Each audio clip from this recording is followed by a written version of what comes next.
are ready. All right, everybody. Oh, thank you. So, hi, my name is Jolena Freeman. I'm a Flint resident and also a member of the Democracy Defense League. And we're all here to commemorate the Flint water crisis. Today marks the 9th year. And I have a little something to read for everybody. So,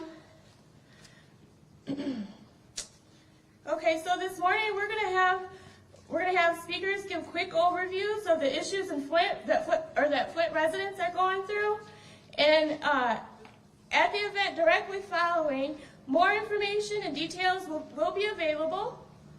The title of this year's event is called Unfinished Business, and that's the theme of our this year's annual commemoration. And so we have setbacks, even of the past year, include incomplete pipe replacements, incomplete yard restoration, resumption of water shutoffs, drop charges of former Governor Rick Snyder and company, along with an underwhelming water settlement struck in the judicial system. These, along with the ongoing issues of water quality, water affordability, and emergency management still haunt Flint residents today. Presenters will cover challenges and offer next action steps that we can take.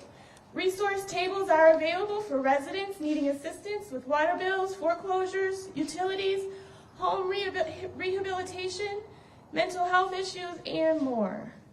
This event is hosted by Democracy Defense League, and we will highlight the problems and community-led solutions that we are still facing 9 years in and counting. All right, thank you. Nayara? All right.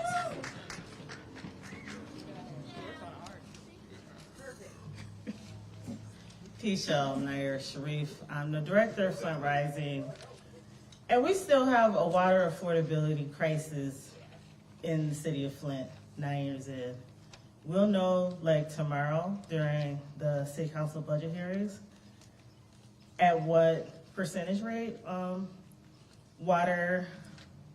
the cost of water will be. But even though we are fighting for a statewide water affordability program, we don't have one in Flint. We have water assistance, and that is a different. Water assistance and water affordability are two different things. And that is something that we are fighting, because of the cost of water in Flint, almost 60% is going to pay off debt, structural debt. And that is unconscionable that people are getting their water shut off to pay off bonds for Wall Street. Water is a human right, and there should not be any shutoffs due to the inability to pay. Yet, we have people getting water shut off every day in the city of Flint due to the inability to pay.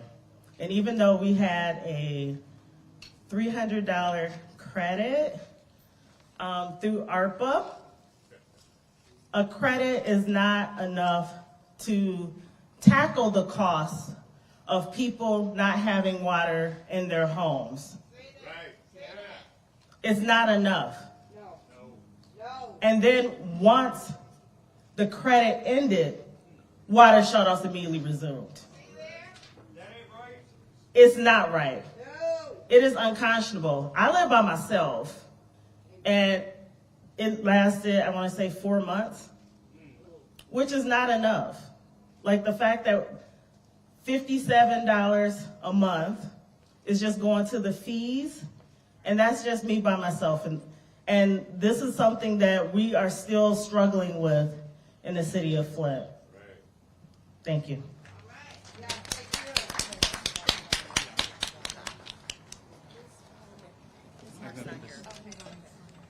you. Next, we're going to have Eric Mays speak on civil class action state settlement.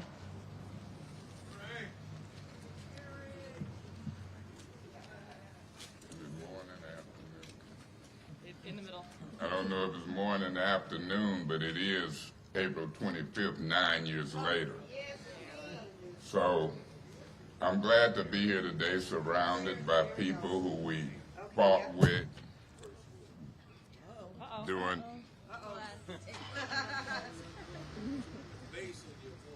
I know it, man.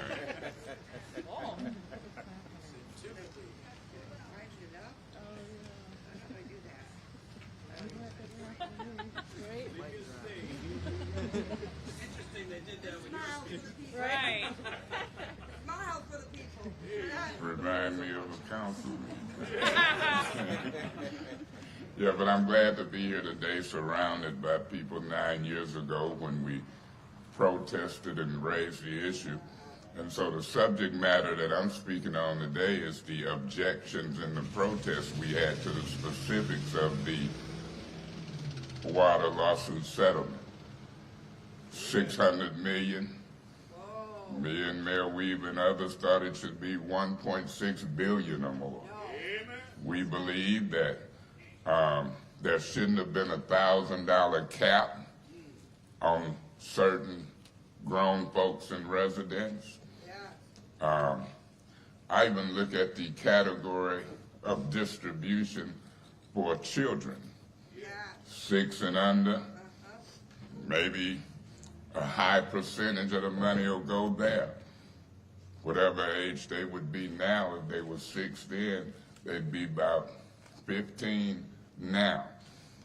But it was all categories of children that was affected. Adults, property owners, business owners. My position is that it was wrong to put a cap there. Attorneys came in, they taken 200 million off the top or so. I don't mind attorneys getting their fees, but you know, take it off of 2 billion, not 600 million.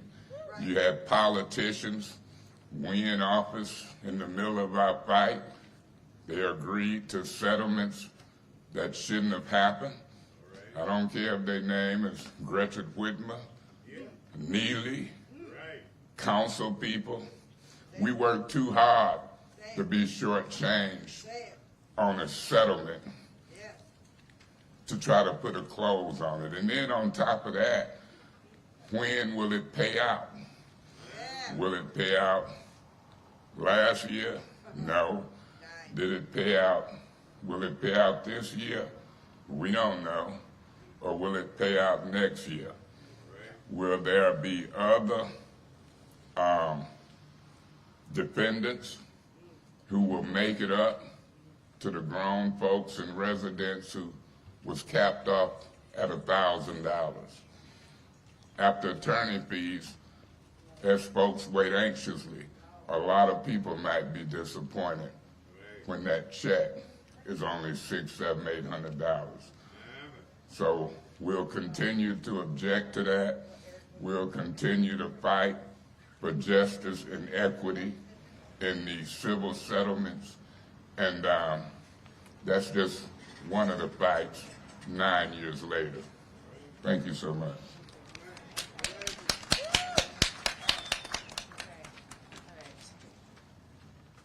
What impacts?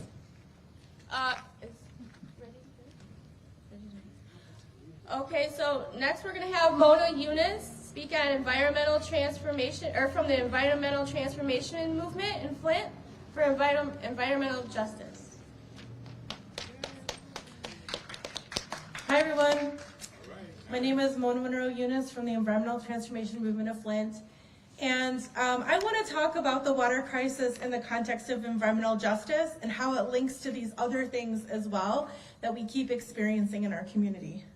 So the fact that Flint was targeted and was held hostage to financial, trying to save money for companies and for the state over our lives and public health is an act of environmental racism. And the fact that it's taken so long for the settlement to come to us is an act of environmental racism. And the fact that there was a cover-up is an act of environmental racism. there's so many aspects to the water crisis that can't just be thought about in terms of just social justice. This is an intentional targeting of our community as a predominantly Black community. And so we cannot forget that context, not only for the cover-up of the water crisis and how long it took to have a robust response and still an incomplete response, but the fact that it's been dragged out for 9 years and we're not seeing justice yet. And then at the same time, we've had these other environmental justice threats because of the same culture of lack of care for people of color. We've had Lockhart Chemical Company create a spill on the Flint River, which can affect subsistence fishers in our community and anybody wanting to find some enjoyment in life around the river. That's part of our health too, right? Is being able to recreate in our community. And then we have the Ajax asphalt plant, which is decided to locate across from Flint in an area that already has one of the highest asthma hospitalization rates in the state, according to state data. And we said you need to move to a different location that's not going to impact predominantly people of color. And EPA said the same thing in a letter of public comment, and they didn't care. So part of what we need to talk about is this culture of lack of care around our community and around people of color, and this intentional, ongoing assault of environmental racism that's happening to our community. So it's really important to understand this because this isn't just some kind of one-off, this water crisis happened and we have to move on. Like, there are ongoing environmental justice facets to it today. So if you know me, I always talk about how I have an autoimmune disease now because of the water crisis, right? This is going to affect my life forever. And it creates an internal inflammatory response. So I have a higher chance of stroke and heart attack and everything. But this is mostly seen on the outside. I think of all the children who are growing up now with lead poisoning, adults, older adults who are having memory loss. This is affecting people of all ages, as Councilman Mays has said. So I think it's just really important to understand that this is an ongoing case of environmental racism. It's not over. And we need to call on the state to put policies in place to stop being complicit. These are not neutral acts, right? These are not neutral acts. So I'm going to leave it there. But I want to continue the conversation inside, so I hope you'll stay with us this afternoon. Thank you.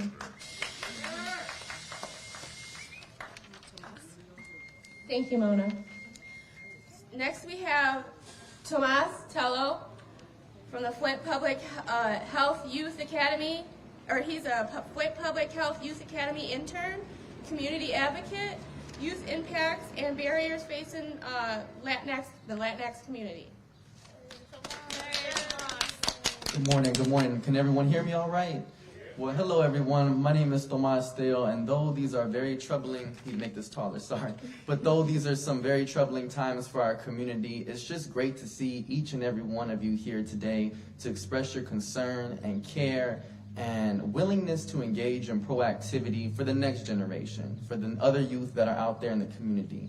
And thank you for the introduction. As she stated, my name is Tomas Tello. I'm a Flint native, a Flint student, and a member of the Flint Public Health Youth Academy. Thank you, Ms. Melissa Mays, and all the other figures who helped mentor me and many other youth. So just 9 years, that's just something that really has surprised me, 9 years. When we look back at some historical moments in our country, 4 years is how long it took for World War I. 6 years, how long it took for World War II. And now 9 years. And now many of those conflicts happened across seas and other territories and regions, yet a large battle that we're facing is taking 9 years, and it's within our own borders here in the city of Flint. And that's just mind-blowing to me. And, the math is not adding up. I think that I really want everyone today to be more proactive, to keep up in the fight for advocacy, and not just doing it for a photo opportunity, but being authentic about it, inviting youth to the table to help make change, because ultimately we can help voice for what's happening in our schools, what's going on, and just to promote, advocacy. And just also want to highlight a community that's often overlooked, the Latino community and the immigrant community as a whole, whether they be from Latin America or anywhere across the world. Immigrants have contributed to this melting pot of the country, yet we are being melted away and forgotten about. So I just want to highlight the importance that immigrants bring to the table, and just to not forget about them, because oftentimes there's been a lack of access to information, whether it be about resources that are available to the community or even what is going on in the community as a whole. A lot of people are kept out of the loop due to the language barrier that we see prevalent, and that's just very unfortunate. Immigrants matter too, and yeah, I just wanted to highlight that as well. But as I stated, just as Saginaw Street is being repaired right now, I want you all to join in that journey. Take your part. The Highway of Revolution has many lanes of change, so take your part in it. Grab your brick so we can paint that road to a better future for the next generation here in Flint. So, you know, I'm confident seeing you all here today. You all inspire me and the other youth. So I just wanted to say, with that being said, on behalf, thank you, of the city of Flint, to, you know, just keep it up. Keep up the work after this event, after any press conference, meeting, whatever it may be, to be truly authentic in the pathway to change, inviting youth, and just cooperating and gathering along together. So with that being said, when I say Flint, you guys say rising. Flint! Rising! Flint! Rising! Thank you so much, everyone.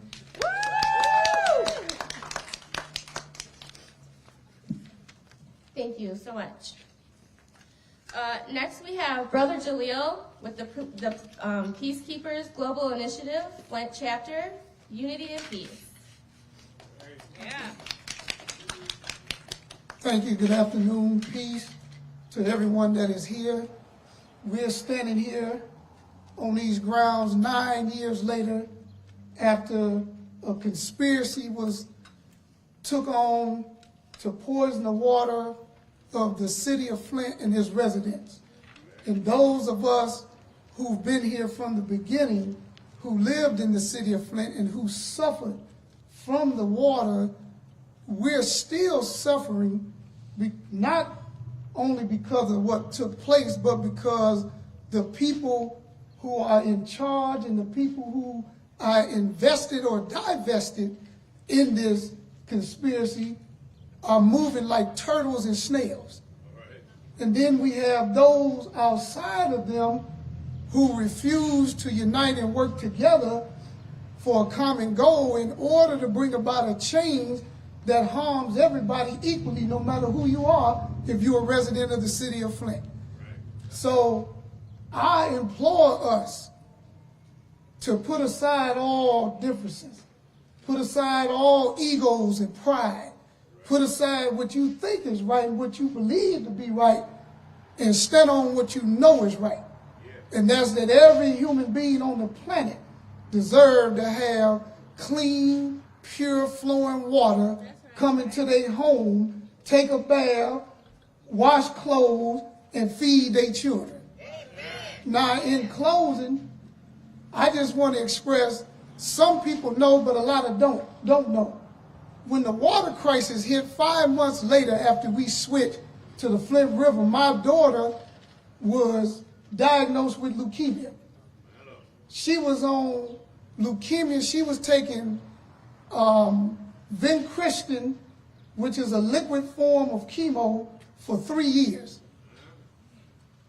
And during that 3 years, she lost her hair twice. She remained at 33 pounds for the whole 3 years, couldn't gain no weight. And all I could hear was people bickering about whose fault it was, who should do this, who should do that. But I seen no real love for the people that were suffering, to where we put aside the bickering and the disagreements and we put in love for what's going on, and we apply that love so that people can see a change taking place. And after it's done and the change happened, then you can go bicker and fight. But let's get the progress and the work of the city of Flint done first before we fight. Thank you.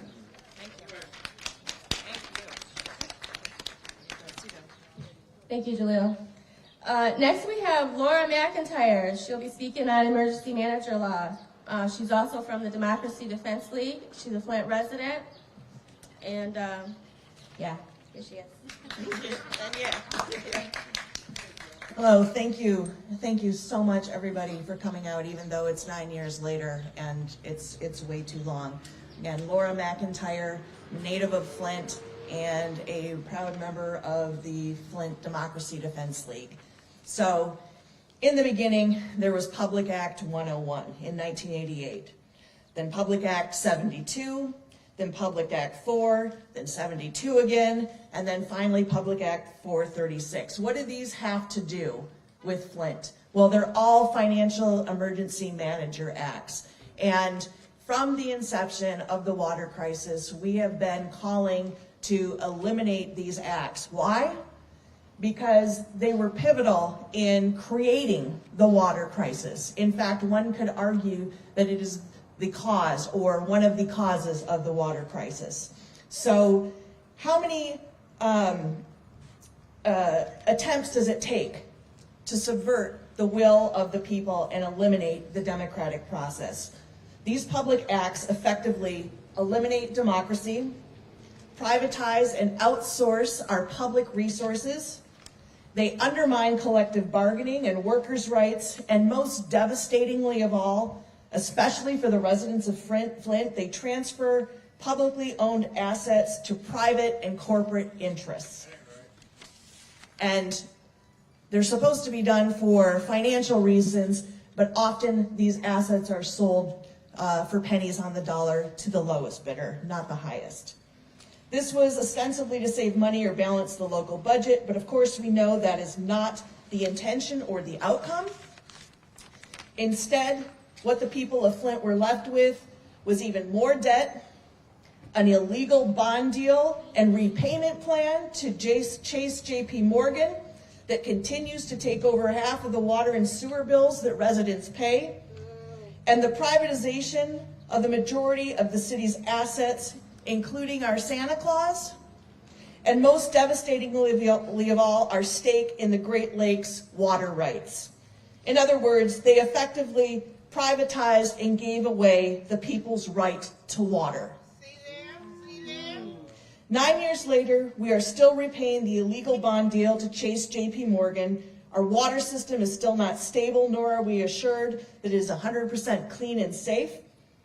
And now, the task that we are being asked by the government and public officials is to trust them. What will it take for us to be more confident? Well, how can we trust this? It's not a matter of trust. Be trustworthy. So, on a more positive note, to follow up on Brother Tomas, what can we do? This isn't just a criticism of all that's transpired and all that's taken place. We still demand the elimination of all forms of the Financial Emergency Manager Law in all of its inceptions. That's been an original demand, and it still stands. To this end, we stand in support of Brenda Carter of Pontiac in her efforts at repealing the Emergency Manager Law, and we're begging you to help us with this and to do the same. It's time to do right by Flint. This is only one step in the process to make us whole. Thank you.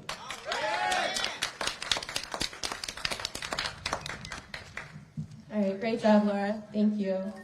Next, we're going to have Reggie Davidson. He's a paralegal with Napoli and Skolnick, and he's going to be speaking on the class action settlement updates. It's going to be interesting.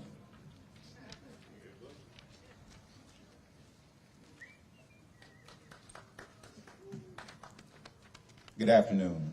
My name is Reggie Davidson. I'm the office manager of Napoli Skolnick Flint Intake Center, one of the attorneys that are co-lead counsel of the water crisis lawsuit. And I'm speaking in that capacity for the mass tort side of the lawsuit. She mentioned class action. That would be Pitt McGee and Colston and Milstein. Those attorneys are handling the class action side of the lawsuit. As many of you know, the court has recently announced that they pulled in another firm out of Toledo to help the Archer Group process these claims. And so I wanted to just speak to where that process is at, information that's in the public domain, And so I just wanted to reiterate.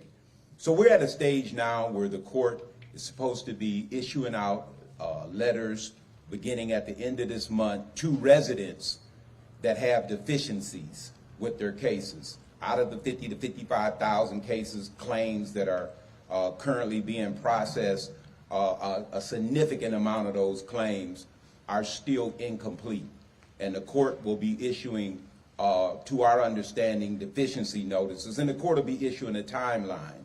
And this will allow people a final step in effort to be able to turn in the paperwork that they need in order to qualify for a claim. And this will also include a process built in there for children who, to no fault of their own, have no guardian signing up for their behalf, especially foster kids. There will be money set aside for those category of people because of, to no fault of their own, as minors, no one were able to look out for them. After this deficiency process / during this deficiency process, the court will begin the process of eliminating cases that have not made the cut.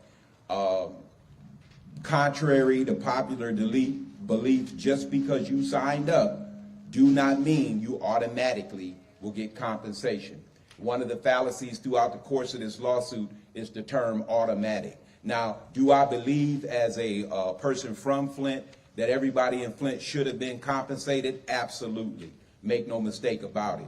However, out of the 88,000 plus people at the time of contamination, at the time of the settlement, and this is very important, in August of 2020, we had barely 30,000 people signed up for the case. Thus, you got a $600 million settlement with a little more change. Now, do you blame the people for that? Absolutely not. The people have been riddled with mistrust because of benign and chronic abuse over the course of time with respect to lawsuits. So that's something to be totally understood. And this lawsuit is not a savior to the city. It's not a be-all, do-all, but I just want you all to know at this last stage what must be done for anybody that have signed up and have not completed the process of turning in their paperwork. You must do that or your suit will be dropped. This is not just a deficiency process. This is a process of elimination. The court is going to probably eliminate cases that have not turned in the appropriate paperwork. And it is only at that time will the court be able to accurately calculate and apply the formula of how much go to children, how much go to adults, how much go to property owners, and the like, business and the like. And at that point, then award letters will be issued. Award letters will be issued out to the clients through their attorney and directly from the court. They'll be issued. So people need to make sure their addresses are updated, their phone numbers are updated. If you have an attorney, call your attorney and ask your attorney, what draft category am I in? Because your attorney should know right now what draft category you're in that can determine how much money you receive. So everybody should be encouraging everybody to do that with their law firms, and if you had no lawyer, with the court directly through Archer and the group out of Toledo that they just hired. Because once you get your awards letter, if you are not satisfied or believe that it accurately reflects the category you should be in, baked into the cake is a process where you can dispute it without having to go back to court. You can dispute it. You may have a medical record or something that shows that you should be in a higher category, that if you have an attorney, you were presented to them, they were subsequently presented to the court, re-challenge the category and try and get you into a better category. That's why once the award letters are issued, there will be a window of time, a small process to dispute it. So contrary to popular belief, I know there was great anxiety in these mass type of suits where you sign up and don't even know what you're going to get. You're asking to sign paperwork and you don't even have an idea of what you're going to get. You know it's in the pot, but you don't know what you're going to get. So once you receive your award letter, you will have the ability to challenge the category that you land in. And then after that process is up, checks will flow. The timeline will be on the court. Anybody, in my opinion, that's giving you a timeline other than the court is being irresponsible because they just don't know. Paperwork was turned in to the courts last June by the attorneys. The court required the attorneys, complete or incomplete, to turn in their paperwork on their clients last June, and they did. And so that didn't stop them from still trying to rehabilitate these cases in terms of paperwork, but they are in compliance. And so we are encouraged that folks gonna see some money sooner rather than later. The money is there and it's going to be distributed. As you all know, the appeals court ruled on the attorney fees and the client benefit fund. So what the other attorneys have to pay the managing attorneys. And as you know, the court ruled on an amount lower than the 33 1/3 that most clients signed up for. So let's be encouraged that we'll cross this bridge. There are still pending suits with EPA and some of the contractors. That's still before us. And in closing, let me just say, as a person from Flint, as a person who insisted that the people out of our office that worked with us be from Flint, let me just say this. Organization is a great power in directing the affairs of a people towards a given goal. To properly develop the desires that are uppermost, we must first concentrate through some system or method, and there is none better than organization. And so I'm so honored to be among the grassroots organizers, the people that, believe it or not, did the agitation that caused all of this to happen in terms of lawsuit and relief. It is those unsung heroes, the people behind me, the people in front of me, who rarely ever get the proper and appropriate credit for what they agitated to happen. Law firms are not nonprofit organizations, so they come in, this is how they eat. But it was through the agitation of the people that they were able to come at all. So I'm just honored to be among the real people, the grassroots organizers that helped make this happen. Thank you.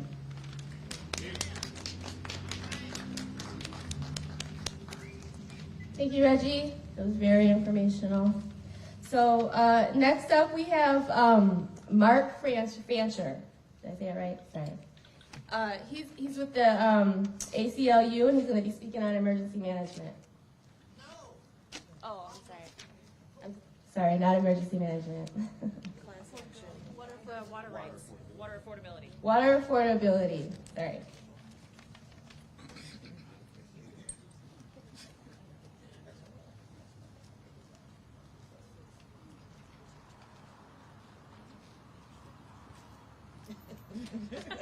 Thank you. Got to get my assignment right. Okay. No, thank you. My name is Mark Fancher. I'm the staff attorney for the Racial Justice Project of the ACLU of Michigan. And we want to say, on behalf of the ACLU of Michigan, that we are extremely proud to be in any way connected with, working with, in solidarity with the people of Flint, who throughout this crisis have demonstrated the utmost poise, the utmost courage in the face of the most tremendous adversity. And so we want to say that water should not only be clean, but water should be affordable. And this problem, which is the focal point of the struggle in this city, is one that will have meaning only if, when people have clean water, they're able to actually get it flowing in their homes. This is not a problem that's limited just to Flint. It's a statewide problem, affordability of water. And there has been an intense struggle which has been waged in Detroit for some years now, more than a decade, to try and bring about an affordability plan for the city of Detroit. The people there have agitated constantly. The ACLU of Michigan, with other organizations, including the Legal Defense Fund and private law firms and others, the Michigan Poverty Law Program, have brought litigation challenging the practice of shutting off thousands of people's water as a collection method. It is an unconscionable thing. That's right. We have filed lawsuits claiming that it is unconstitutional, that it violates the basic due process rights, substantive due process rights of the people, because it exposes them to infection, both not just COVID-19, but waterborne diseases which come from not having affordable water. And as a result of these struggles, which have been waged for an extended period of time, because of the pressure that has been applied not only by the litigation, but by the people of Detroit, who have insisted that they have a basic fundamental right to have water flowing into their homes at an affordable rate. The city of Detroit has at long last put into place a program that they call Lifeline, which provides affordable water for people. It is a program which has a three-tiered system, which at the lowest tier, based on income, allows people to pay $18 a month for water. Wow.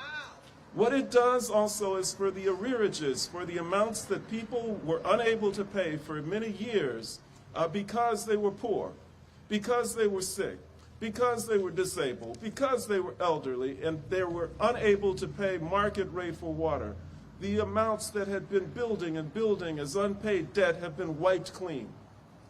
And so we are here to say that this type of progress is something that comes about only because the people are united and resolved to bringing about the most basic human rights, the most fundamental rights that people have. And water, even if the courts are not prepared to recognize it as a fundamental right, in the minds of the people, in the minds of decent people, in the minds of anyone who is concerned about the basic needs of humanity, is one of the most basic rights. For anybody to say that any entity, any organization, any corporation is able to commodify water, is able to sell water, is able to charge amounts for water, is comparable to someone who would dare to say that if they were able to in some way harness oxygen, that they would be able to sell it to the people. You need water as much as you need oxygen. And for anybody who, if it were conceivable, if it were possible to commodify oxygen, for someone to say that they were going to sell that would be totally unconscionable. It would be against the interest of humanity. And we say that water must be affordable, water must be clean, water must be made available to the people, and we are confident that the people of Flint, with all of the courage that they've demonstrated, with all of the resolve that they have demonstrated, they too will win this victory, and we will be right there with them. Thank you.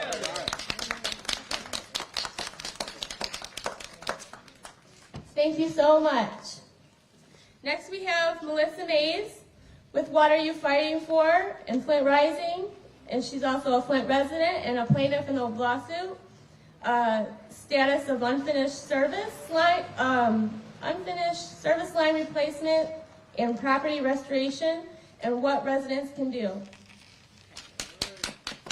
All right, thank you everybody for coming out and sticking with us. There's going to be more speakers, more topics, more information given out in the event afterwards. We just kind of wanted to give you an overview of the wide range of problems and the many, many solutions for this ongoing crisis. Today is day 3,287 since Flint has had clean and safe water. This ticks on. We're already talking about what to do for the 10-year in a year, because it doesn't seem like things are going to be any different. However, with all of the problems, the poisonings, the sufferings, the deaths, and the trauma, the layered ongoing trauma, there have been wins because the Flint residents are strong, because we are smart and we are resilient, and we're not taking this for an answer. Whatever this is, insert an expletive, whatever word you want to call this.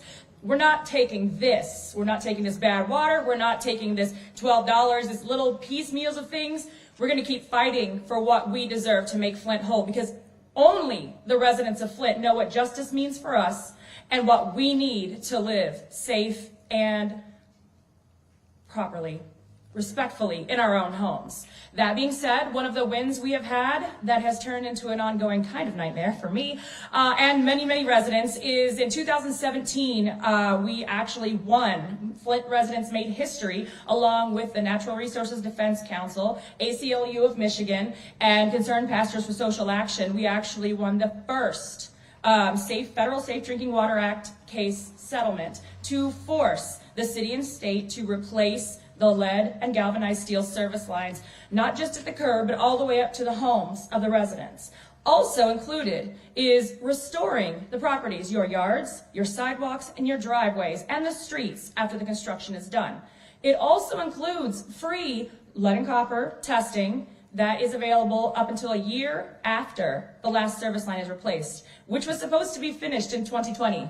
It is 2023, and it's still ongoing. We are dealing with current administrations that do not prioritize and have done more to delay and stop this historical settlement, because we will not have clean, safe, or affordable water until all of the damaged infrastructure is replaced. And again, it's not just pipes that got old. These were decisions made by the state and then now the city that's ongoing to privatize, steal our water, switch our water, not treat it, and lie and cover it up as people suffered. Well, we didn't take it, and so we sued. We got $97 million for the pipes to be replaced, and it's still ongoing. We do not want anybody left out. We want no lead left in the ground, okay? So anyone out there who has not had their service line inspected, excavated to check to see what the material is, and if it's lead or galvanized steel, replaced, and their yards restored, please, please, you're going to write this phone number down, and I'll be pushing it over and over and again, but you're going to call the city and Rowe Engineering, 810-410-1133, and you can also email at gettheleadout@cityofflint.com, and if you don't get a response, hit me up. Okay? Because we are collecting this information. Our attorneys are amazing. They've stuck with us, even though it's gone on now since 2015 when we started this fight. But they're not giving up. And so the NRDC, we'll have information at the tables for Know Your Rights, so everybody knows what to expect and how to fight back. Because I don't know if anybody's noticed, but Flint's not sitting back and taking it. We've been hit with pandemics, water shutoffs, people getting sick, dying, ongoing new cancer clusters, and the information that continues to come out of what we were all exposed to, but we're not taking it laying down. We're not giving up without a fight, and that's why we're here today, 9 years in. It's way too long, but we're going to still be here until Flint is fixed right and the people are made whole. Thank you.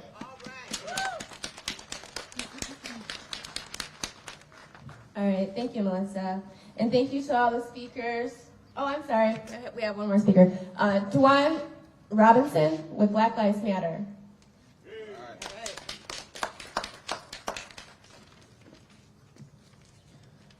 Peace and blessings, everyone. I know we're talking 9 years after the fact of being endured of a water crisis that has overtaken this community, and we talk about humanity, we talk about human rights, we talk about failed leadership at every level.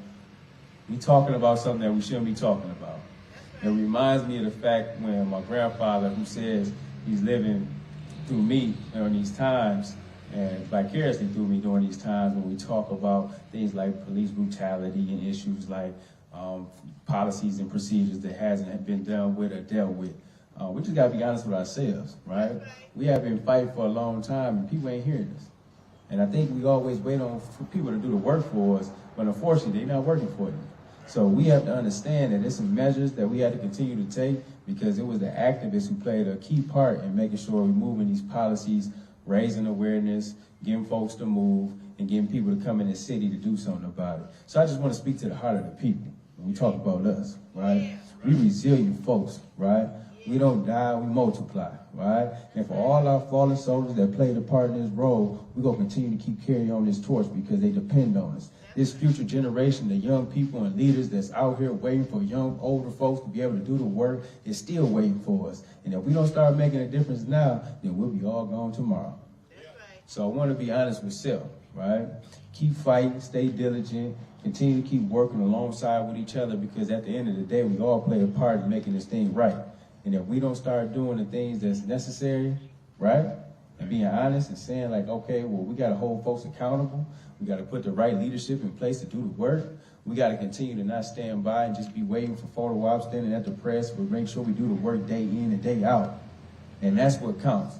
So I want to say, man, I love the city of Flint. I appreciate everybody who continue to fight the fight, who always stayed on the front line and continue to do so, because we are in a position to do something real. It's not just in Flint that this is taking place. I've been all around the country and they talk about water crisis here in Flint. But they got this going on in Louisiana and Kentucky, Tennessee. They got it going on around because American infrastructure is so failed. Hasn't been repaired in a long time. So we just been the poster child for this situation, but nevertheless, that we've been the resiliency for America. So keep fighting, Flint. Stay strong. We're going to keep getting to it. Please and blessings.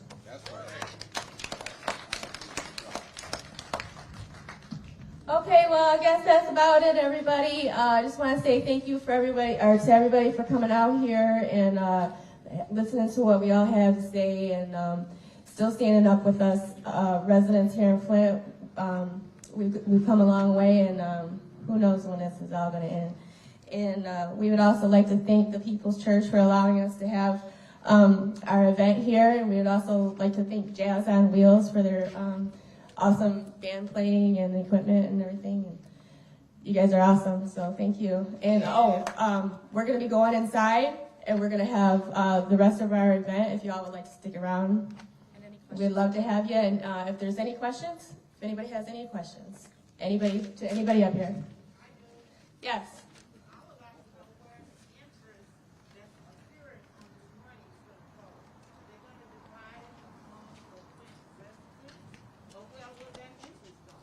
That might be a question for Reggie. Oh, I don't have the answer. I can hurry up and tell you I don't have the answer to that question. That's a very good question, but I'll seek to get the answer to that question. And, you know, you can call me, anybody, at 888-900-7034, extension 3701. My name is Reggie, and if you don't have a pen, I'll get that to you afterwards. That's a very good question. Let's get the answer to that.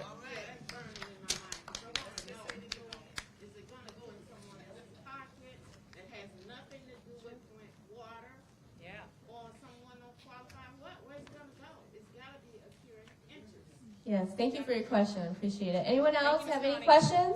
Yeah, can whoever wants to speak.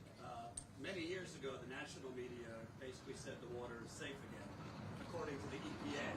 But residents I speak with tell me that the water is not safe. It smells, in many cases, is discolored. Can anyone speak to the quality of the water across the city? Well, I can speak for my water. I just had the city of Flint out to my house maybe about a month and a half or so ago because I've got like this black metal stuff coming out of my water. I have no idea what it is. On top of that, I do have sewer smell every now and then. Don't know what that's from. I'm just going to say that my daughter breaks out every time she takes a shower. She's here with us today. If you put some Flint water on her, you'll see these bumps just come out on her skin.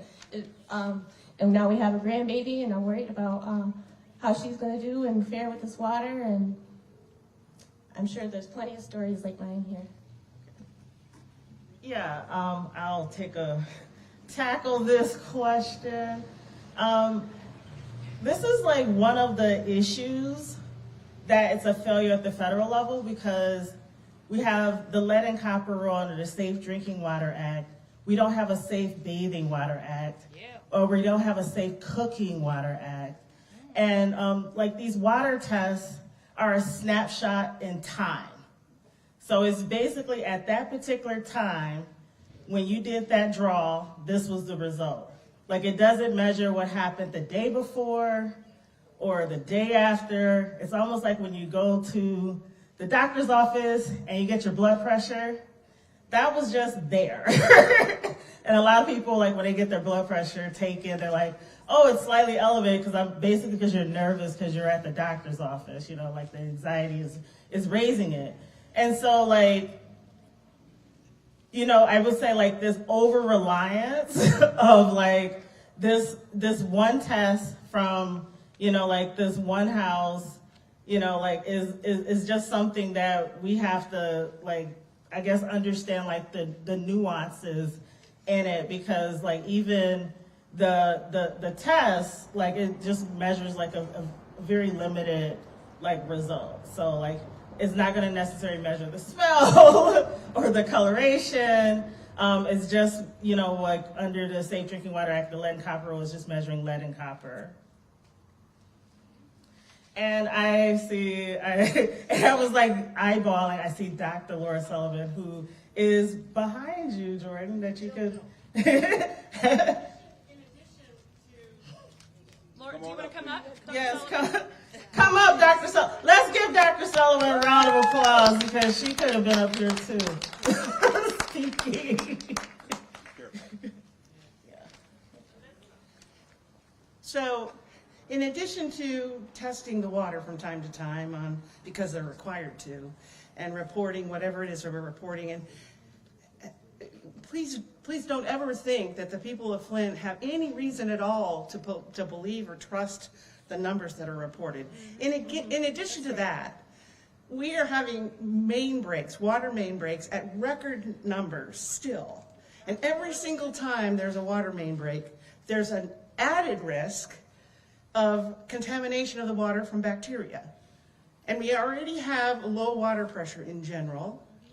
And as these water main breaks occur, and they can't be planned for, nobody knows where they're going to happen, everybody in the area is one more time at risk. And sometimes we're told about it, and we're told to boil our water, and sometimes we're unaware of it. So the damage that's done isn't just to the water that's tested at the tap or that's tested someplace at one of the testing sites. The damage that's done is a community of people who over and over and over again are not kept informed about the quality of the water that they're drinking. Like Naira said, yeah, they'll report moment in time values of lead and copper in the water. But what about, I was hospitalized with Shigella. What about the other kinds of bacteria that might be in the water because there's not enough chlorine in some parts of the city?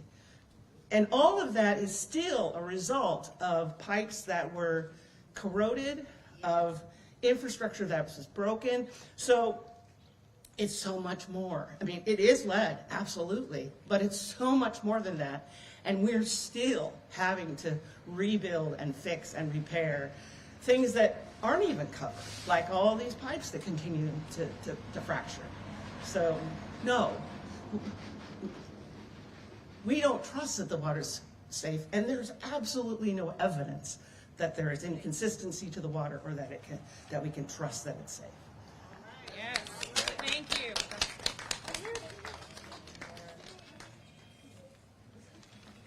Okay, so I guess we're done for real now. We have refreshments and resource papers and information, things like that inside. We'd love for you guys to come inside, hang out for a bit, maybe chat with some Flint residents, see how we're doing. Thank you so much, everybody.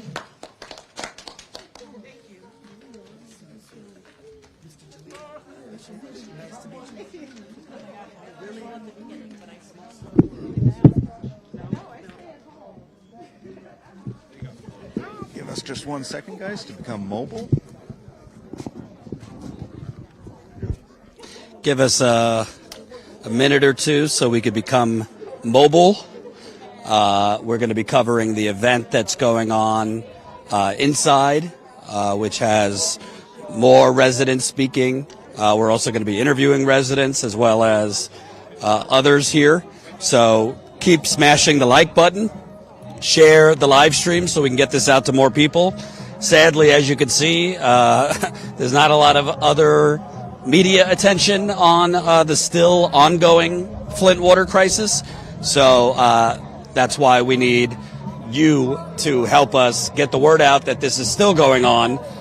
By the way, that was me who asked that question because unfortunately the media has continued to push the narrative that everything's fine, the water is meeting safe levels according to the EPA, but all you got to do is talk to people to know that's not the case. I'm going to go over there, try to grab some of the folks that spoke. Hold on 1 second. You guys are stuck with me while he does that. I can try and... Yeah, try to get it. And hang out for a second. We're just trying to move some stuff around.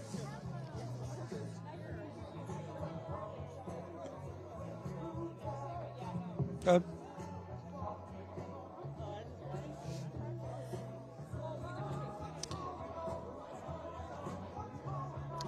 Where'd it go?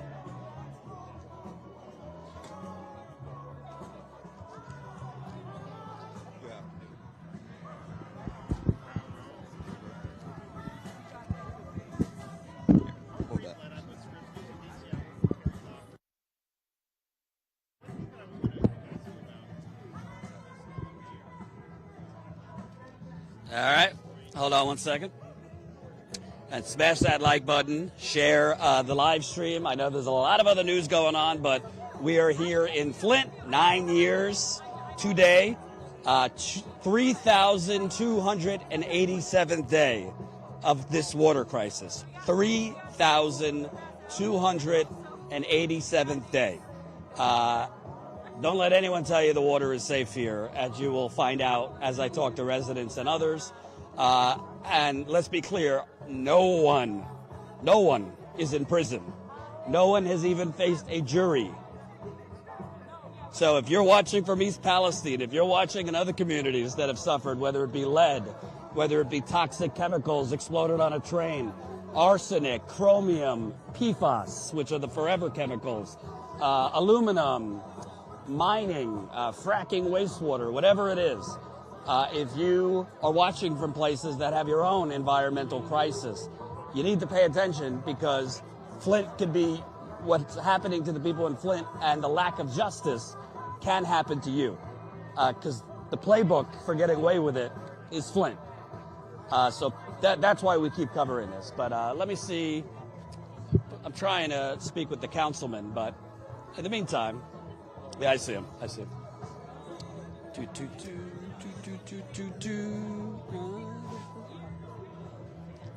Hold up. Jordan's off to find some people real quick to interview. Keep smashing that like button and sharing the stream where you can so more people can see it as we interview different people. So I'm here with Jolena Freeman, who is one of the speakers, and you and I have talked, and something that really bothers me, and I don't even live here, is all this media talk that, the testing shows the levels are fine, the lead levels are safe. All you got to do is come here as a journalist and talk to enough people. You're saying that your daughter instantly gets rashes in the water, like 9 years later. You've had issues. Talk about your experience currently with your water. So right now we have I don't know what it is. It's some black stuff. Sometimes it looks like it might be even shiny. And it's just like a whole bunch of it. And when I cut my water on, it comes out, and it just, it fills up my bathtub. So luckily I have a shower head with a filter, and so that keeps it from coming on us. But of course, we can't take no baths anyway, especially being a female. But and then we also have some sewer smells coming out. Like when you cut the water on, it's just like this big plume of fart smell. It's really gross. And then and then my daughter, she breaks out. I've got high blood pressure. I got super dry skin. I had to put lotion on. You got to do it every day, or your skin just hurts. I mean, it feels like you're drying out. I mean. And you didn't have this kind of severe dry skin before the water? No, not at all. No, I've never had these issues until 9 years ago. And can you kind of talk about, you were saying your daughter, your grandbabies, other children in the community. It's got to be like doubly traumatic. You've already been victimized, but it's got to be doubly traumatic when you don't know if they're being recontaminated on a daily basis. I mean, it's just, all of it is so annoying. I'm tired of living this way. I mean, when you don't have water, like when you go camping and everything, you get a jug of water, and it's not really that big of a deal to pour a cup or pour some little water in a pan to cook. But I mean, you're doing that for like what, a couple of days, a week, couple weeks maybe. But this has been every day for 9 freaking years, and I'm sick of it. I'm sick of trying to lift up these big old 5-gallon things of water. I'm sick of my skin hurting. I'm sick of worrying about my daughter breaking out. And right now, my daughter just had my grandbaby, and so she's just now 4 months, and I have no idea how she's going to fare in this water. And so right now, every water that touches her is bottled water. And we go through a lot of, we have to give her like a lot of water to give her a bath. I mean, we could just give her sponge baths, but I mean, how fun is that? How many bottled waters you got to go through to give her a bath? We use a half of a 5 gallons, so 2.5 gallons. But, I mean, one of those things is like $13, $14, one of those big gallons. So we got 3 of them now. But, you know, they empty out quick, and then you got to go take them back to the store. This is like 2 times a week, you know, having to go get water. Plus, you got to pay your poison water bill. And I don't think a lot of people realize that poison water bill is still, I think, the highest in America. The bill is highest in America. So between the water bill and how much you're paying for bottled water, how do you afford it? I mean, it's not like, Flint is one of the poorest cities in America. How do you even afford to pay the water bill, all this bottled water? You know, you have to borrow from Peter to pay Paul, you know, and sometimes,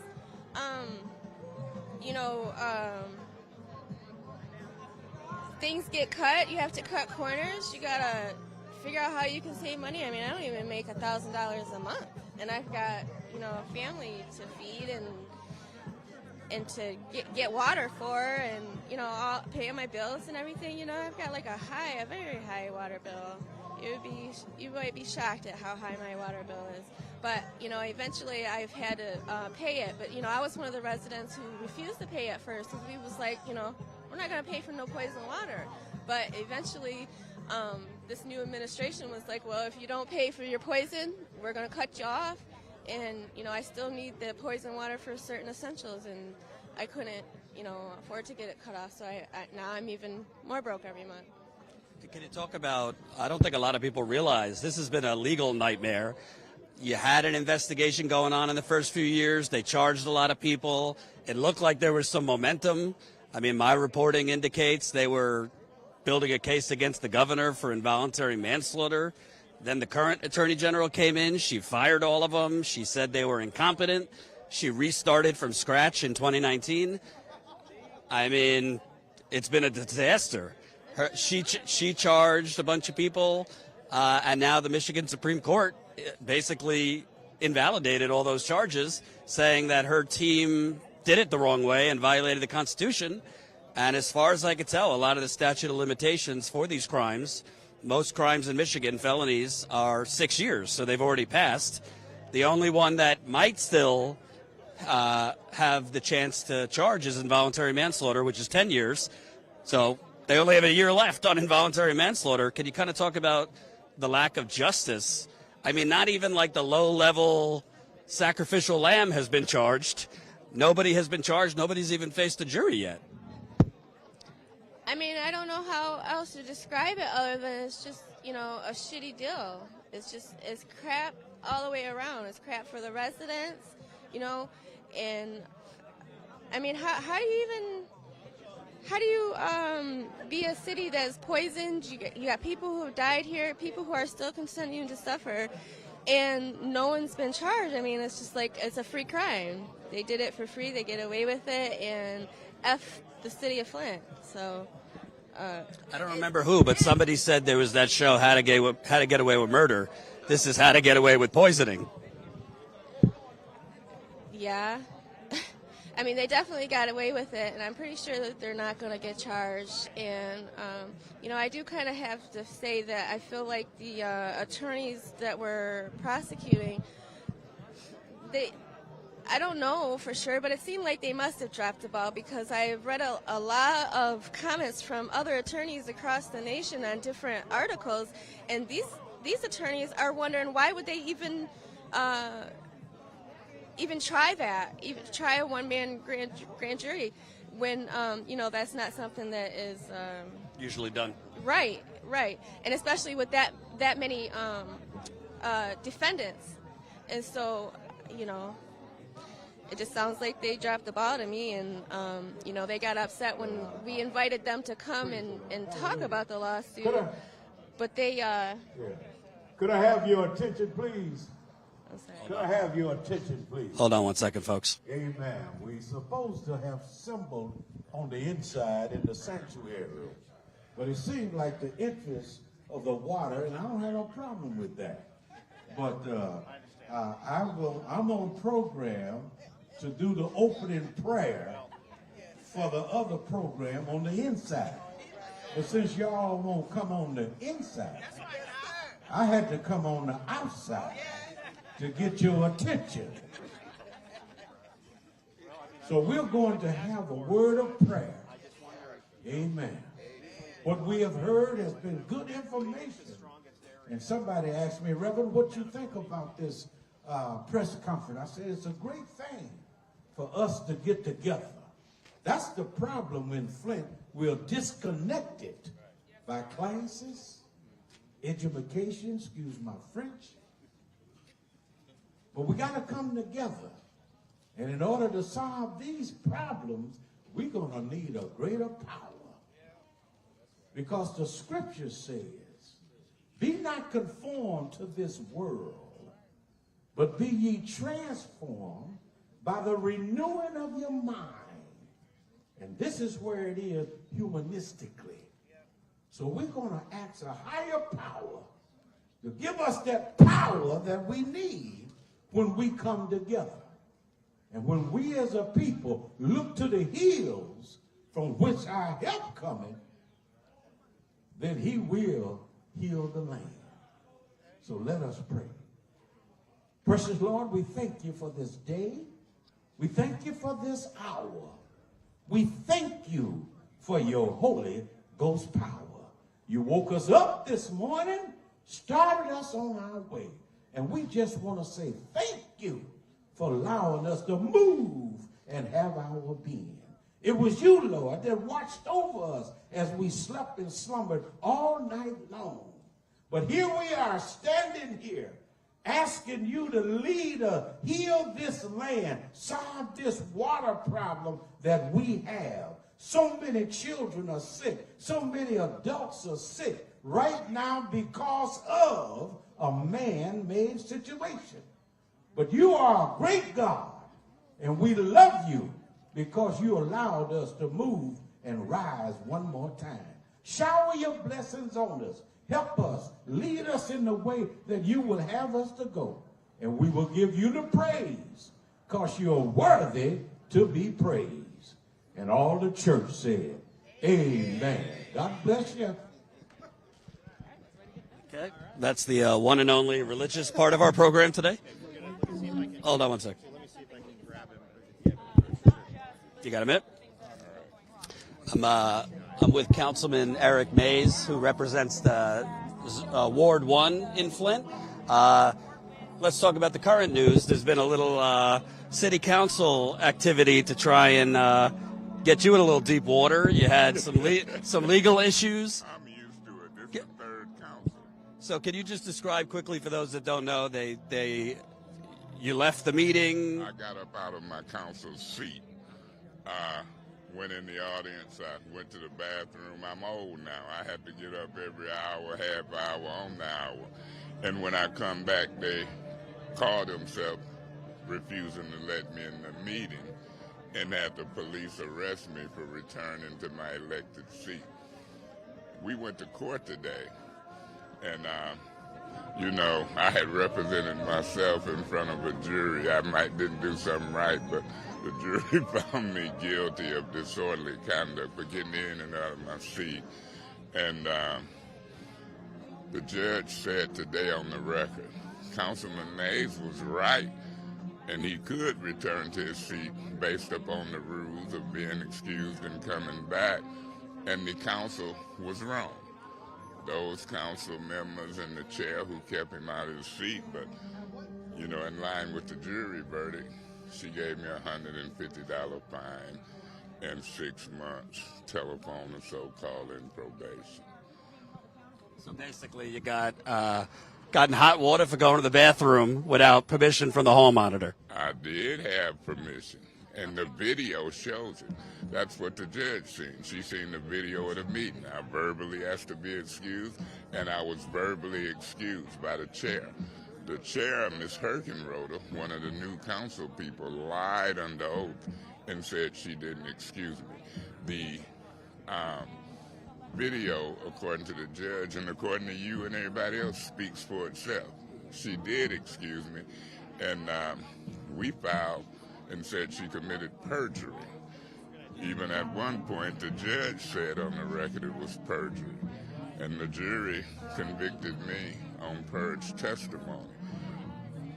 Let me ask you, 9 years later, not one person has faced a jury, not one person is in prison. We have an attorney general who restarted the investigation. She fired a lot of the original prosecutors. And as of today, all her cases were thrown out by the Michigan Supreme Court. How 9 years later, there's no justice, and there's not really great chances for any convictions because a lot of the statute of limitations have already passed. Well, I think some of that was intentional. It was calculated. It was political. If you look back at history and see who Snyder supported for governor and favors owed, and was it intentional or unintentional legal mistakes, the bottom line is Todd Flood and his crew had that stuff ready to go. They never should have dismissed his charges, never should have dismissed them millions of dollars worth of work and hours of sworn court testimony to go to a one-man jury. It was not necessary. It don't even make sense to me. So I'm highly suspicious of people politicking in that criminal proceeding to help some folk out. You think the current Attorney General and her team intentionally messed up? I'm Councilman Mays, and I'm saying it's a high thought in my mind. It's a belief that as long as I've looked at politics and favors, you can't get it out of my mind. The reality is they dismissed sworn testimony, admissions, even fraudulent bond sales and things of that nature, and you just don't do that. I've never known somebody to have sworn testimony and stuff being ready to go to trial, and then they dismiss it and start over. That never have made sense to me, unless I look at some slick move to help somebody. Last question. The current mayor, who is not here, Sheldon Neely, he says the water's safe. It's really just a trust issue. We got to regain trust with the residents. But he points to the EPA testing, and everybody says the water's safe. You're a straight shooter. Do you trust the water here? I don't trust the mayor here. He wasn't here during the fight, and he ain't here now, and he's shortchanged the residents, him and Gretchen Whitman, about selling and certain council members for $600 million. It should have been more. No, we're all skeptical of the water. When you look at the settlement that deals with residential service lines, you got businesses and schools and old buildings that's in the community that has never had any remedial relief to this day. And so, you got to look at the big picture. When you talk about Flint, you don't just talk about residential houses. You talk about commercial, churches, and other places. I go a lot of places where water fountains ain't even on right now. So, people can believe what they want, but some of us are going to be skeptical from now on. We've seen skewed test results. We've seen people not test properly, and those concerns were here then. We discovered them, and they're here now, particularly when you got a mayor who tells half-truths and sometimes outright lies. He reminds me of Santos, that guy out of New York. Right. All right. Thank you, Councilman. Appreciate it. Let me, they're moving inside to some other speakers, but I want to see if I could get one more interview here. Hey, man. Can I speak with you, Christina? Hey, Declan. So that was Councilman Eric Mays, a pretty animated figure if you live in Flint. We're going to go inside to cover the rest of the speakers, but I wanted to speak with Christina Murphy. For those of you Status Coup viewers who have been around for a while, you know Christina. How you doing, Christina? Come on over. Don't be shy, Declan. Declan's shy now. He's 7 now. 7 years old. Holy cow. Now you know I've been here too long, because I remember, I think I met him when he was 2 or 3. No, he was a baby when you met him. He was a baby at the Kettering Park. Yes. At Camp Promise. Yep. He was under a year old. Status Coup viewers know you. To remind folks, Christina, her ex-husband, their home was one of the highest lead levels around. Her son was born with high lead levels in his blood because she was pregnant during the water crisis. The former governor's top advisor, Richard Baird, kind of known in mafia terms as the governor's consigliere, came to her home, offered the state to pay for her ex's medical treatment. It seemed like a fairy tale offer, but people later learned, and we reported, that he was basically going around Flint offering sick residents payoffs. You've suffered with a lot of health problems. Your kids, how are you today? Well, 3 years ago, I got remarried, and if it wasn't for him, I'd be dead because I got chelation treatment. For me, it cost $30,000, and for my children, it costs $3,000 a piece. Lily is heavy metal free. She is all good, but we're rebuilding her memory. She has to get that back, but it is coming back. Her grades are coming up. Declan only has 4 more to go, 4 more, and then he can stop doing chelation. I'm done with chelation. I had just recently, because I came off of all my medications that I had to be on because I was in such bad shape and I couldn't even lift a child or anything without them. I guess I came off of them too quick or something, and it triggered a thyroid storm, and I got really sick again. So it's like every time I get up, I kind of fall back down. But this time it seems like nothing will be in my way this time, and I'm glad for that because... You have a picture of Virginia. Tell people about Virginia. I interviewed her many times. Unfortunately, passed away last year. A lot of people have passed away here, unfortunately, that have not been counted as deaths related to the Flint water crisis, but should be. Yeah, she wasn't. Her and Tony Palladino, they were there for me when I needed somebody to talk to. She was my best friend. We talked every morning. So the first 6 months that she was gone, I found her.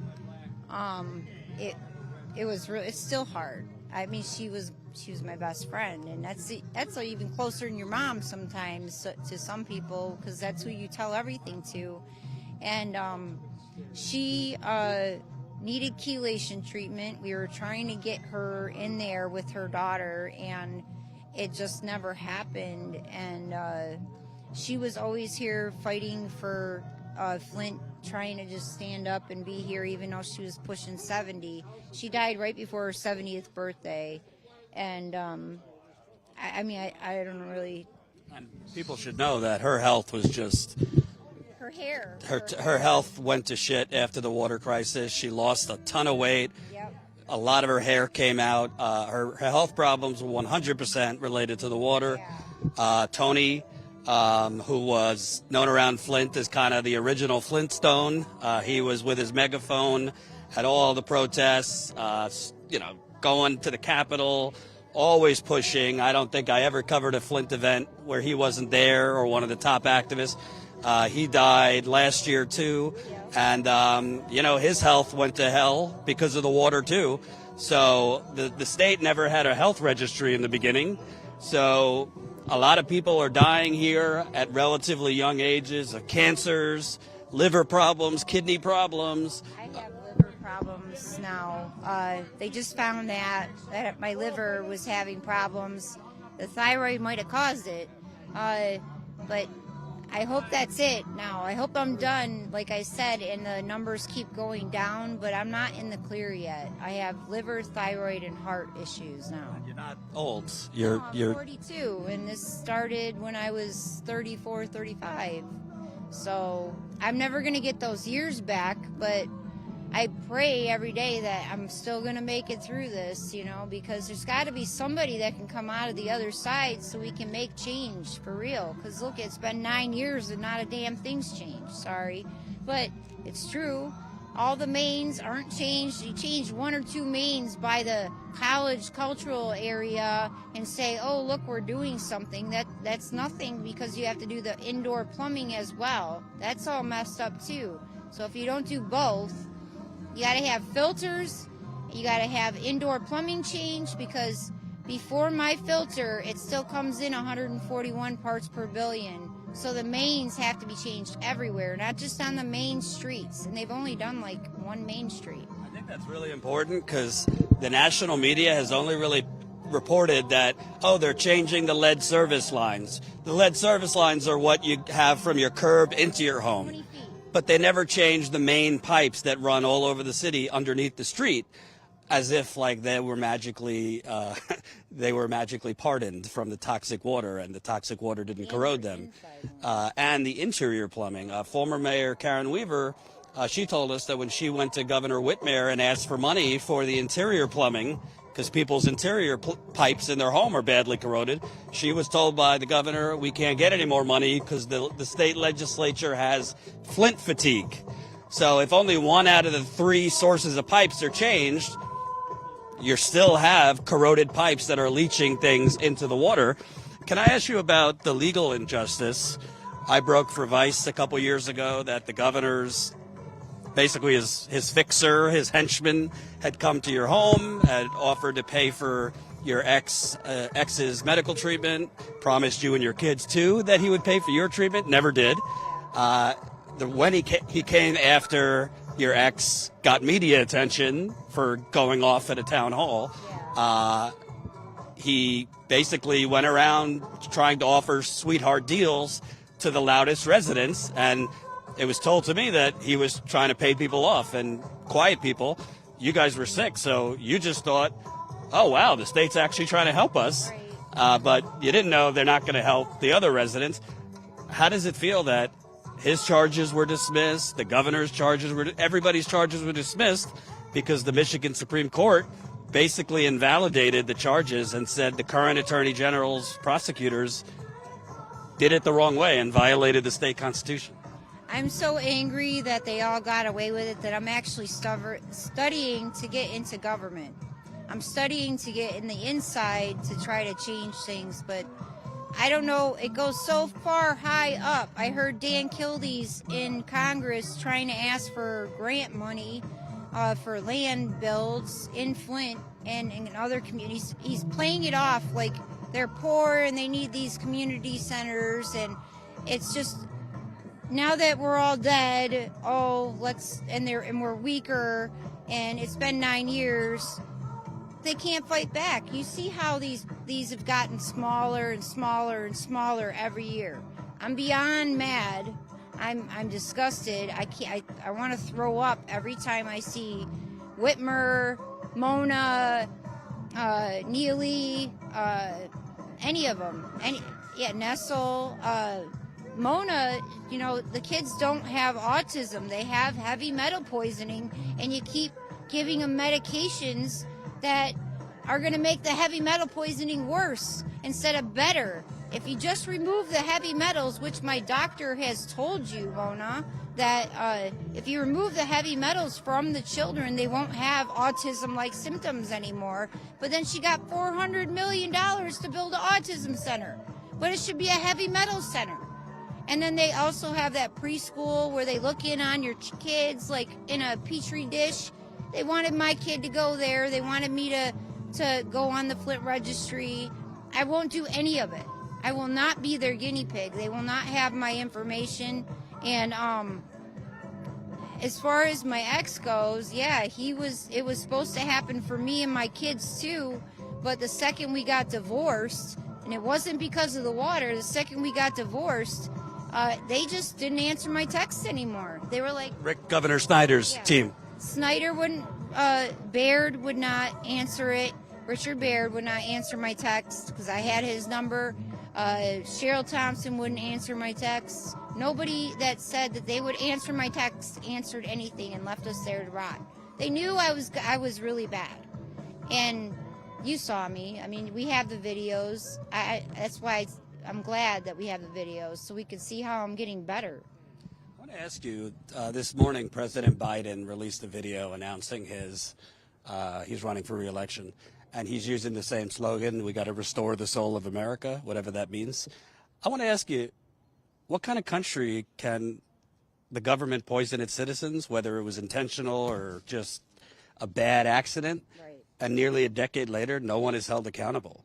I mean, you don't even, you would think at least like a low-level secretary, someone they would throw under the bus, somebody would be thrown in jail. What kind of country is that, talking about the soul of the country, if they could poison a whole community and get away with it? I guess I guess we would be living in like a dictatorship where they literally are not caring about the people at all. I mean, it's you can see it now. People are seeing it now that they don't care about the public if you are under a certain income level. It seems like even my husband now makes very good money, and even middle class are struggling now with the inflation. So Joe Biden, you need to quit. You need to stop. You're ruining the country. You're not helping it. I'm not against Democrat or Republican. I'm not for Trump. I'm not for this or that. I'm for the people and doing the right thing. Your son lied about what he's done, and the FBI lied about the laptop. I called the FBI like 5 times in the last 6 months outside of this state, so they would do something about nobody getting any charges, because they're still continuing to poison us. So shouldn't there be new charges?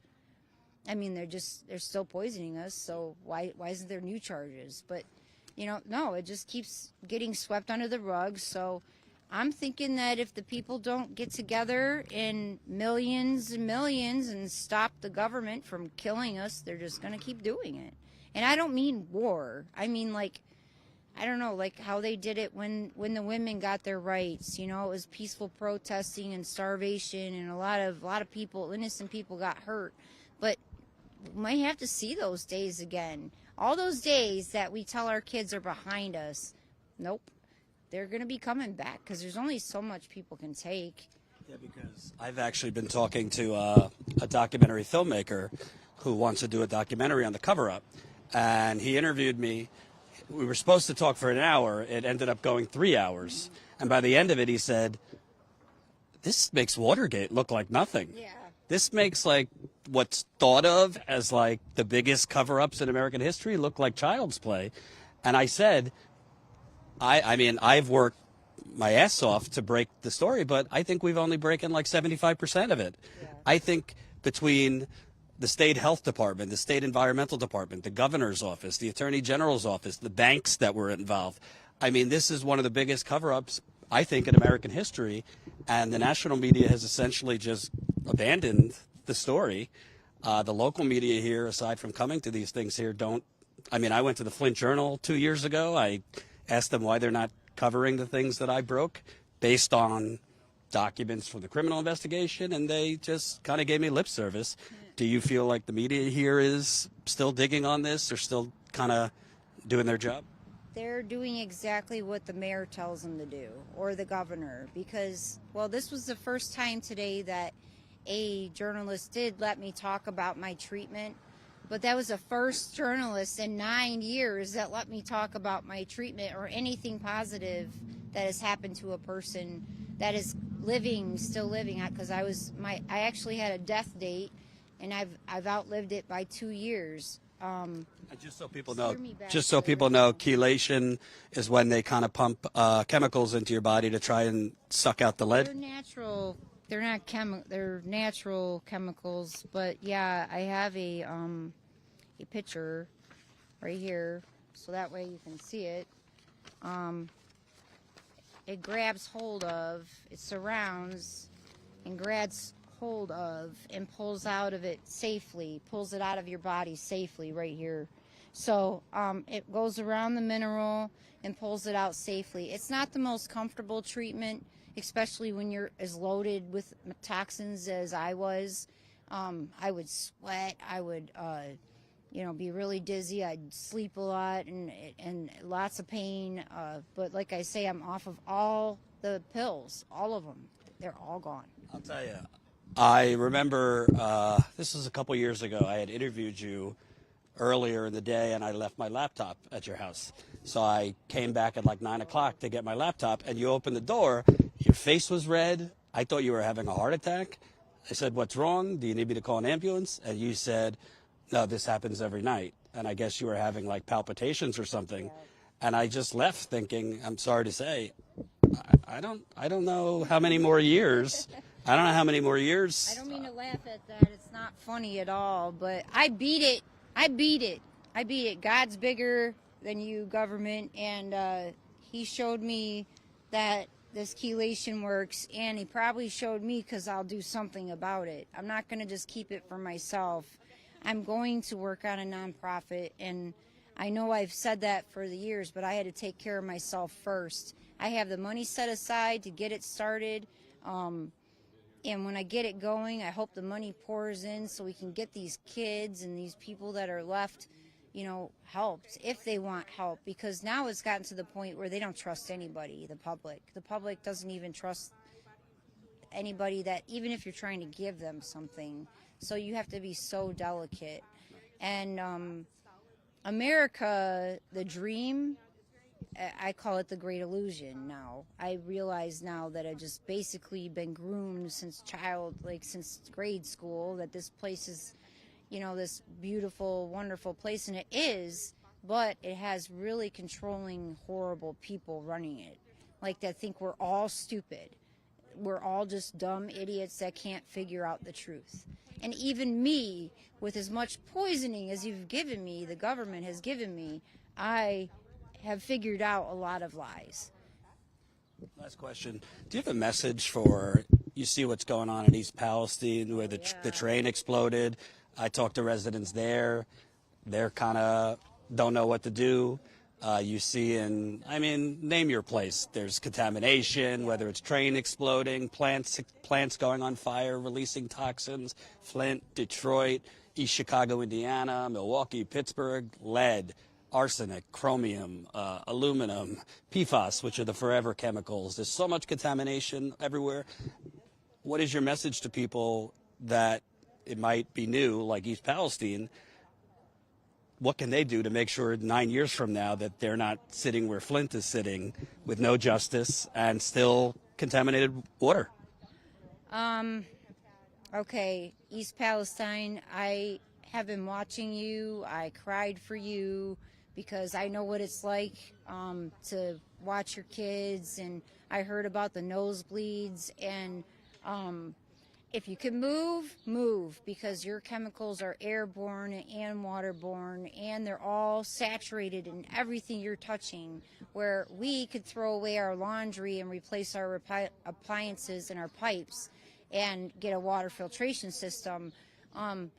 You got to move. You got to get out of there. And Flint is also a spark.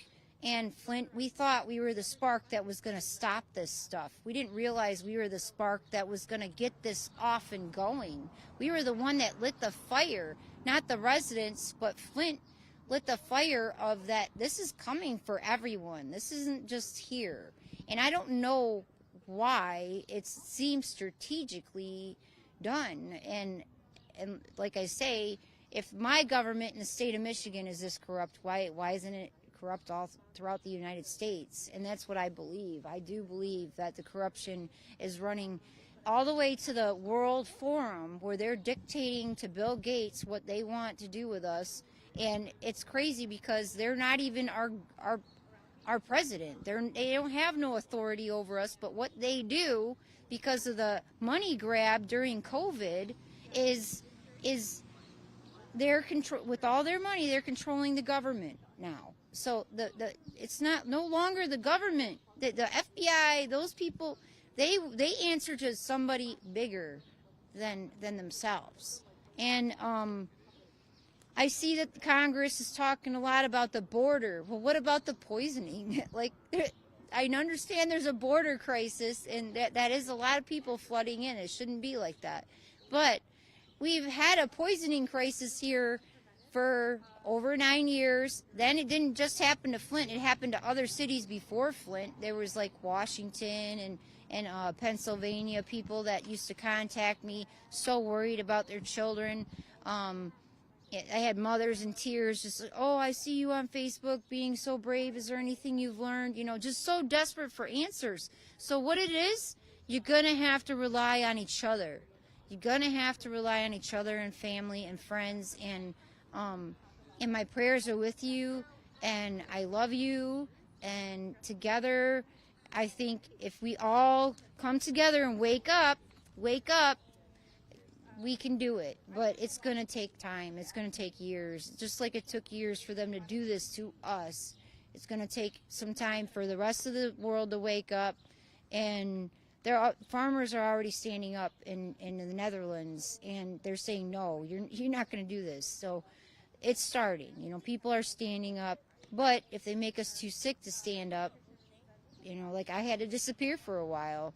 So if you're well, stand up. If you're not well, show what's going on with you on social media or on the internet or some way, or take pictures so you can see how much more worse the progression is getting, so your family, if you can sue the system, can get that money if you pass away. You have to start thinking bigger than, oh, how am I going to get this, am I going to feel better in a couple weeks? Oh, just a couple more weeks. No, it's going to get worse. It's going to get worse, and you need to be prepared.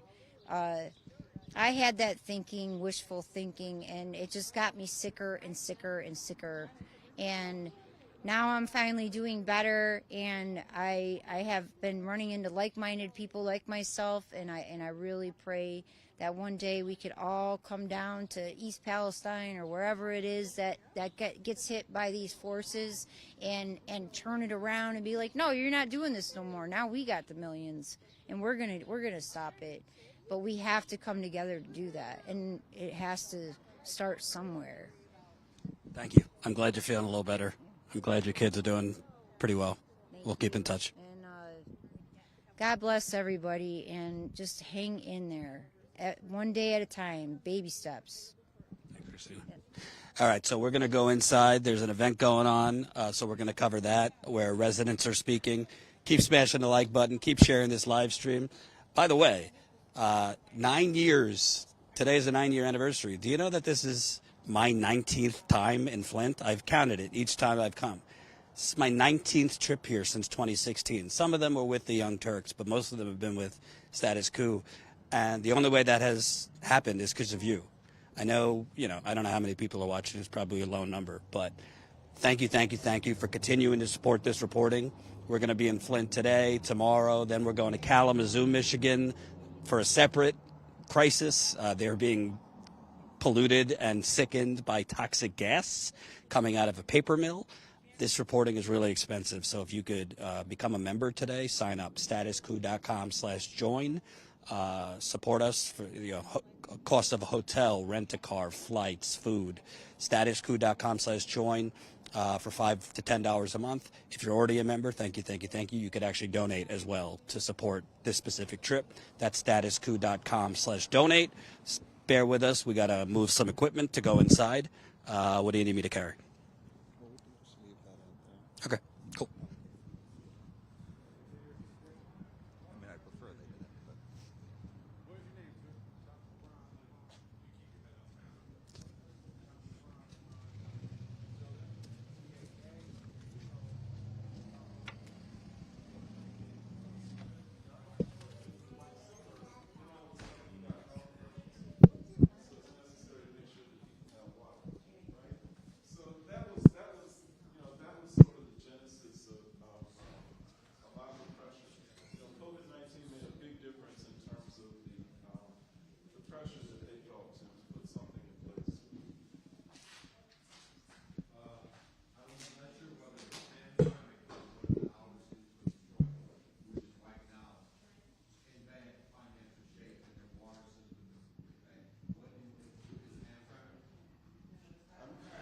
Oh, you mean Highland Park?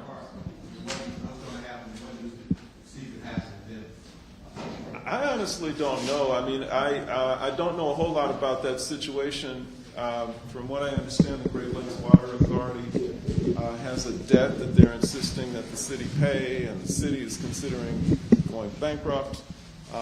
In order to avoid that, I don't know how that's all going to play out. But yeah. Now, have you heard of municipal nonprofit? I heard of Congress or some representative out of Bay City had introduced a bill in the State House. I think it's 133 or 33 about municipalities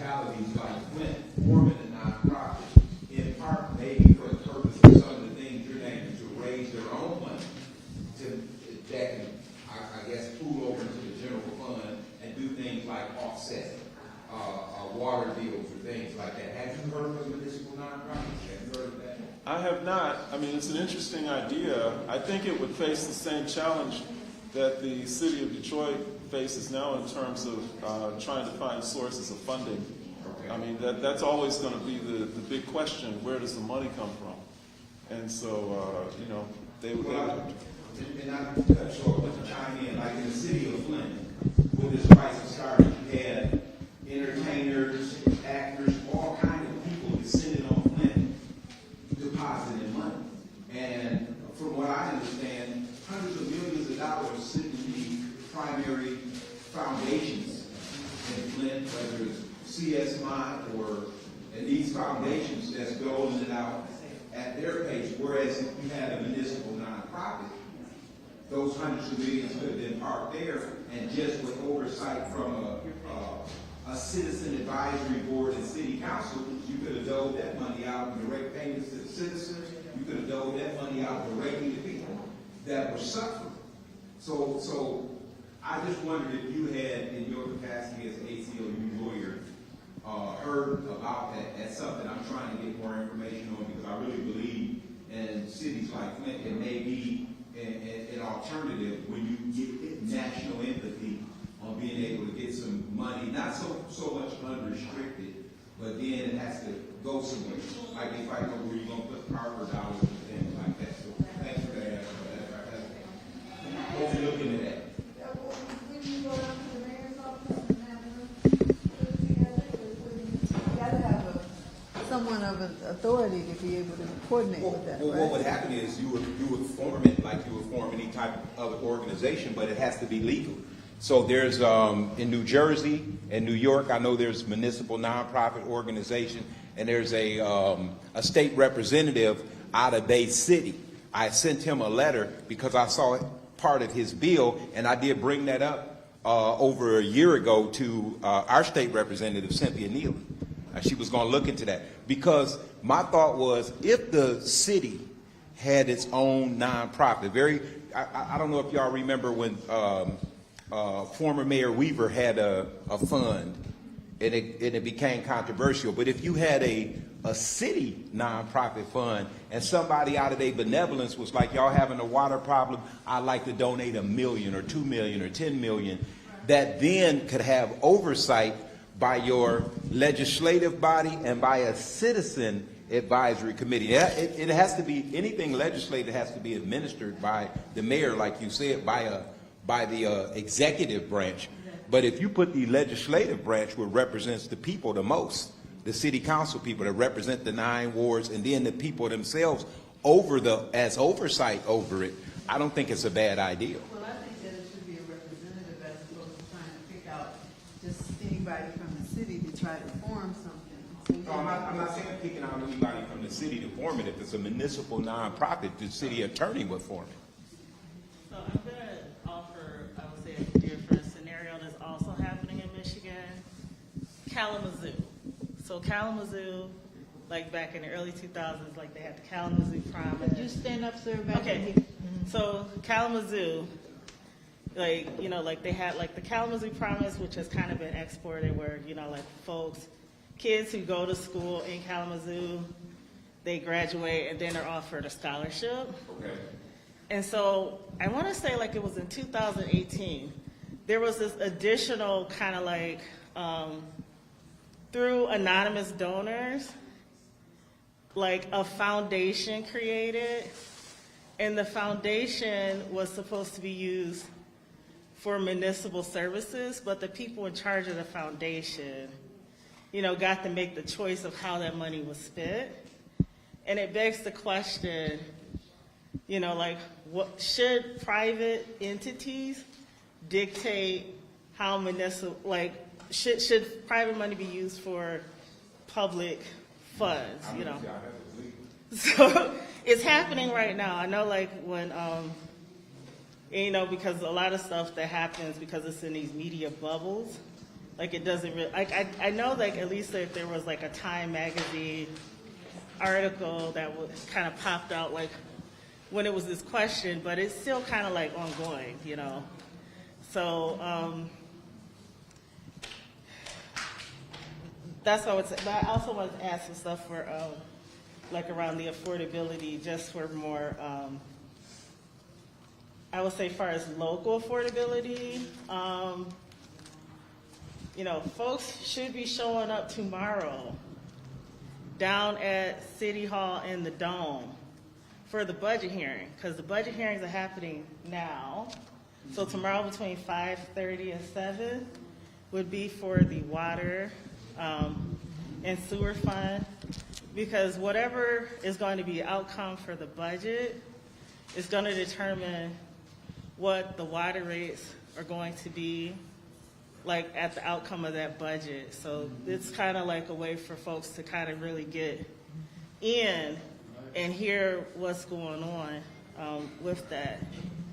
And with the COVID-19, you know, the mandate of no shutoffs, and mandated in Michigan, which we're one of only 3 states, and then Puerto Rico that mandated restoring water if your water was shut off.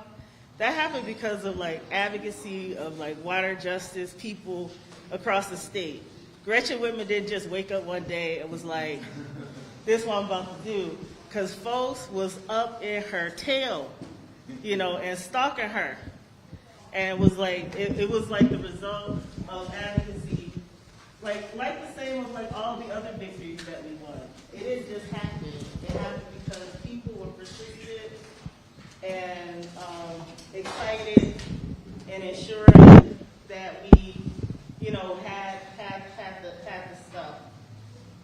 Now, I also know that at least at the state level, there are people who are trying to, because we haven't, like, you know, for years of trying to get like a water affordability, low income based water affordability program implemented in the city.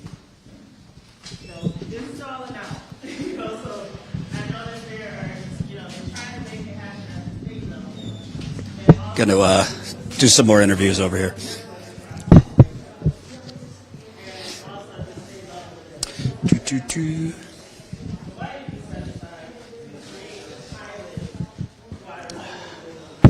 Hello. It's okay. So you were one of the speakers. If you could tell folks your name. You were talking specifically about the environmental aspect and things like that. Kind of talk about just 9 years later, nationally, the media is really nowhere to be found on this. What should people know about what's still going on? Well, there's a lot of questions. Am I talking loud enough? Okay. There's still a lot of questions about the state of the water, the water infrastructure. Okay, let me back up. There's a lot of questions about the state of the water, the status of the health of the water, because in areas where you have a lot of vacancy in Flint, you have the water sitting in those pipes longer, and then the chlorine evaporates, and then you can have bacteria growing in it. So what might seem fine coming out of the water treatment plant, this was the same issue 9 years ago, might seem fine there, but the quality of the water changes as it moves through the system. So there's structural issues that have not been fixed. Like for example, if there's a closed school, you would have larger pipes where you would have had a lot of water use, but now that if it's vacant, or even a neighborhood where you have a lot of, you know, residential homes that are no longer in use. There's a lot of abandoned homes in Flint. Yes, and so that's where you have, you know, the water use is going to be lower, so that water's not moving through the pipes. So there's a lot of questions that people have in the community about whether this is safe, and we're not naive enough to just trust that it is anymore. We have to protect ourselves. There's also residents I talked to that tell me they're still getting rashes from the water, so obviously if you're getting rashes when you shower, that can't be the safest water. That's right. Yeah, and I've heard people say that there's one gentleman who said that he has mold growing in his pipes. You know, I haven't independently verified this yet, but you know, you just have a lot of people in different parts of Flint having different reactions to the water, seeing the water, you know, coming out different levels of quality from their own pipes in their homes. talk about also, I've talked to people who describe there's been an increase in Legionnaires in some parts of town, people coming down with Legionnaires in 2020, 2021. I mean, other places have Legionnaires, but obviously there was a huge surge in it years ago here. It's bacteria from the water. So the focus has been lead, but there's a lot of other contaminants like bacteria. Talk about that. Well, that's the thing. People think that the water crisis is just a lead crisis, lead and water crisis. It's much more than that. There's Shigella, Legionnaire's disease. We used to have an issue with total trihalomethanes, which doesn't seem to be a persistent issue anymore. But it happens when they at the water treatment plant put a bunch of chlorine, to kill off bacteria into the water. And so when you shower in hot water, that gets released into the air. It's still a question whether that, has been, total trihalomethanes have been a problem from time to time. Sorry. Oh, it's okay. No, it's okay. Sorry, what was the question? Oh, right. Well, but before that, you were talking about, you said Legionnaire's disease. Wherever you see Legionnaire's disease, that's an indication that there's an infrastructure problem. You don't just have that naturally happening when water is flowing well and properly treated. And this, a lot of times it's in bigger buildings like hospitals, universities. We have a number of those here. But if you see it in single-family homes, it's probably, or apartment buildings, it's probably because there's a lot of vacancy in the area, causing the water to stagnate. It's amazing to me, and I'm not trying to get political, but just from a dollars and cents, I mean, every other day you hear we're sending billions more to Ukraine or this country or that country, and we have the money like that. If this was a wealthier area, you would have to think that the money would have been sent within 9 months, not 9 years. They might have sent the Army Corps of Engineers in to just dig up all the pipes. Yeah, this is environmental racism. I mean, if you had a water crisis like this happening in a predominantly white community, it would have been handled very quickly. It would not have been spread out over many years. We wouldn't have had to advocate for every little change and every resource that has come to our community. I feel like the government would have just come up with a comprehensive response plan and implemented it. But here we've had to fight every step of the way, and we still are 9 years later. Outside of the environment, I mean, I've told, I've spoken with publishers, filmmakers, and one of the top things they say, I've broken stories on the cover-up. How come no one's been put in prison? I mean, most people don't know the ins and outs of the legal process, and there were an investigation for a few years, and then the Attorney General came in and fired them all. But people just ask, no one has been put in prison. No one's even faced a jury 9 years later. I mean, even the mafia, they find a low-level person to throw to the wolves. I mean, what does that say? That a city could be poisoned and almost a decade later no one has been held accountable? That's a structural issue too. So you have the state, that's the prosecutor and the defendant. That is set up to fail and create an injustice again. Can you explain that, what you mean by that? Because basically the Attorney General's office is both prosecuting the case but also defending state officials. Right. So the AG's office was defending state officials from the governor to employees from what's now EGLE, Department of Environment, Great Lakes and Energy, was Department of Environmental Quality years ago. Same organization, just a name change. And the current administration made up an excuse that there were 1 million documents that the prior administration had not considered in its work on the case. And so they dismissed all the charges for all the people who had been indicted, reinstituted them in a way that then got thrown out of court. It was by design. There's no other explanation that it was by design. That cannot be just a matter of the AG's incompetence. They knew what they were doing. So they're... The current Attorney General, she fired the first team of prosecutors and investigators. She dismissed the charges. She recharged a lot of the same officials with lesser crimes. She charged the governor with a misdemeanor, even though, based on my reporting, there was enough evidence to charge him at least with misconduct in office, which is a felony, possibly involuntary manslaughter. I have sources that that's what the original team was working on. You think they basically fucked up the case intentionally? I do believe so. I believe they did, because how else would you explain that? These are smart people. And again, it's a structural issue. You can't have, there's no separation of government, basically, in that situation. They should have had a third party litigating, either to represent the defendants or to this case should have been taken up to a federal court. So you would have had that separation of interests. That didn't happen in Flint. Last question. You see what's going on elsewhere. I mean, East Palestine, a train exploded. I'm talking to residents, nosebleeds, dizziness, nausea, burning eyes, rashes.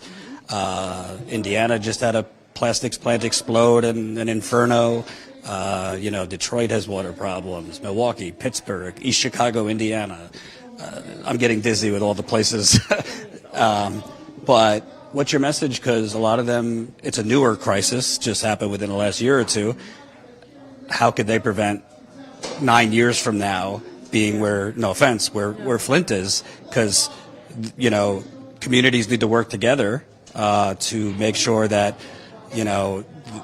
they're not being stonewalled, screwed, and also the powers that be, whether it's Norfolk Southern, the government, they will try and divide and conquer residents against one another. That's right. Oh my gosh, you said it well. I mean, I've been here almost 20 times, so yeah.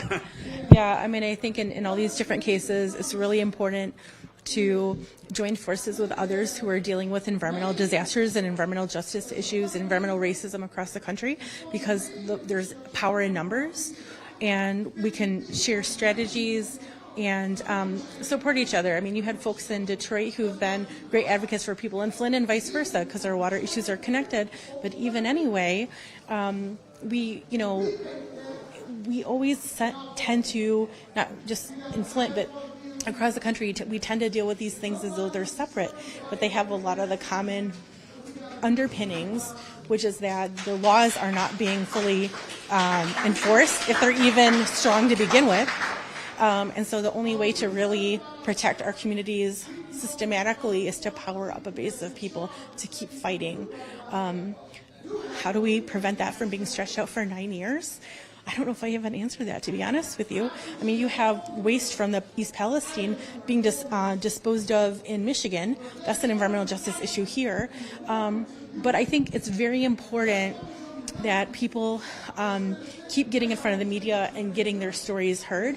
The other thing I would say to folks in East Palestine and other places dealing with environmental disasters or environmental crises is to document stories, document by videos as much as you can, because you are documenting what you're going through for posterity. And you're going to be telling that story, and you have to keep it in front of the powers that be over and over. And just, I would also say, create systems of care for each other, because people get burnt out.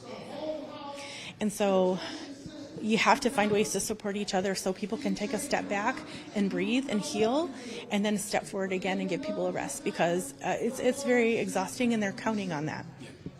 What's your name again? Mona Monroe Eunice. Mona is M-O-N-A, and Monroe Eunice is M-U-N-R-O-E-Y-O-U-N-I-S. Thanks so much. I appreciate it. Was that other person around? So hold on. As you can see, we're kind of, you could get her. Okay.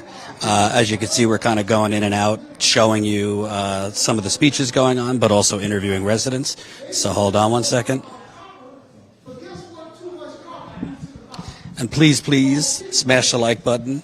Please share this live stream. Please share this live stream. Please, please, if you can, super chats are appreciated. Donations are appreciated. StatusCoup.com/donate. I don't see the national media here. It's us, a few local people who already seem like they left. What's your name again? It is Audrey Muhammad. It dawns on me every time because I've been here for a few anniversary dates. the crowds get smaller. I don't see any national media. Just talk about how people in this community sustain and keep the fight up. It's hard when year after year, not a lot changes. Well, I can say it like this. Gil Scott-Heron said what? The revolution will not be televised. That can sum it all away.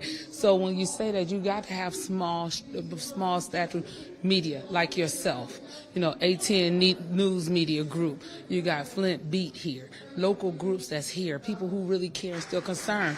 I work down in Ohio on doing a contract. So I live here, but I go down there. So every time I go down there, when I was doing my home care, I had on my sweat hoodie that says Flint, Flint Lives Matter, or dying for a drink or something like that. And they was like, where you from? And I say, Flint, Michigan. They still ain't got y'all water fixed? No, it's still not fixed. People across the country actually thought we were okay and thought the water was okay. But us just constantly wearing these shirts, like the shirts that Sister Melissa and them have. You know, the shirts Democracy Defense have. We wear those shirts when we go on vacation. So people in another country even knows that we don't have good, clean water. So if you going out to California, wear a Flint shirt one day. It strikes up a conversation. Buy a Flint shirt and send it to a relative in another city. It'll strike up a conversation. And they even say, thank you for sending it to me, because it strikes up a conversation, make people aware. But if we don't make the people aware ourselves, won't nobody else care. We got to show we care ourselves. And the crowd keep getting smaller because people are getting tired of fighting. They saying they ain't going to never do it. Forget it. It don't make no sense to go down there and try to do nothing. Why? Why are we going to try to do it? We got to keep going. You can't get tired. You can't get it. You got to keep up that resilience. You got to keep it moving. You said, I don't think a lot of people realize the crowds keep getting smaller because a lot of people have died. The state put out this total bullshit number, excuse my French, that 12 people died as a result of Legionnaires.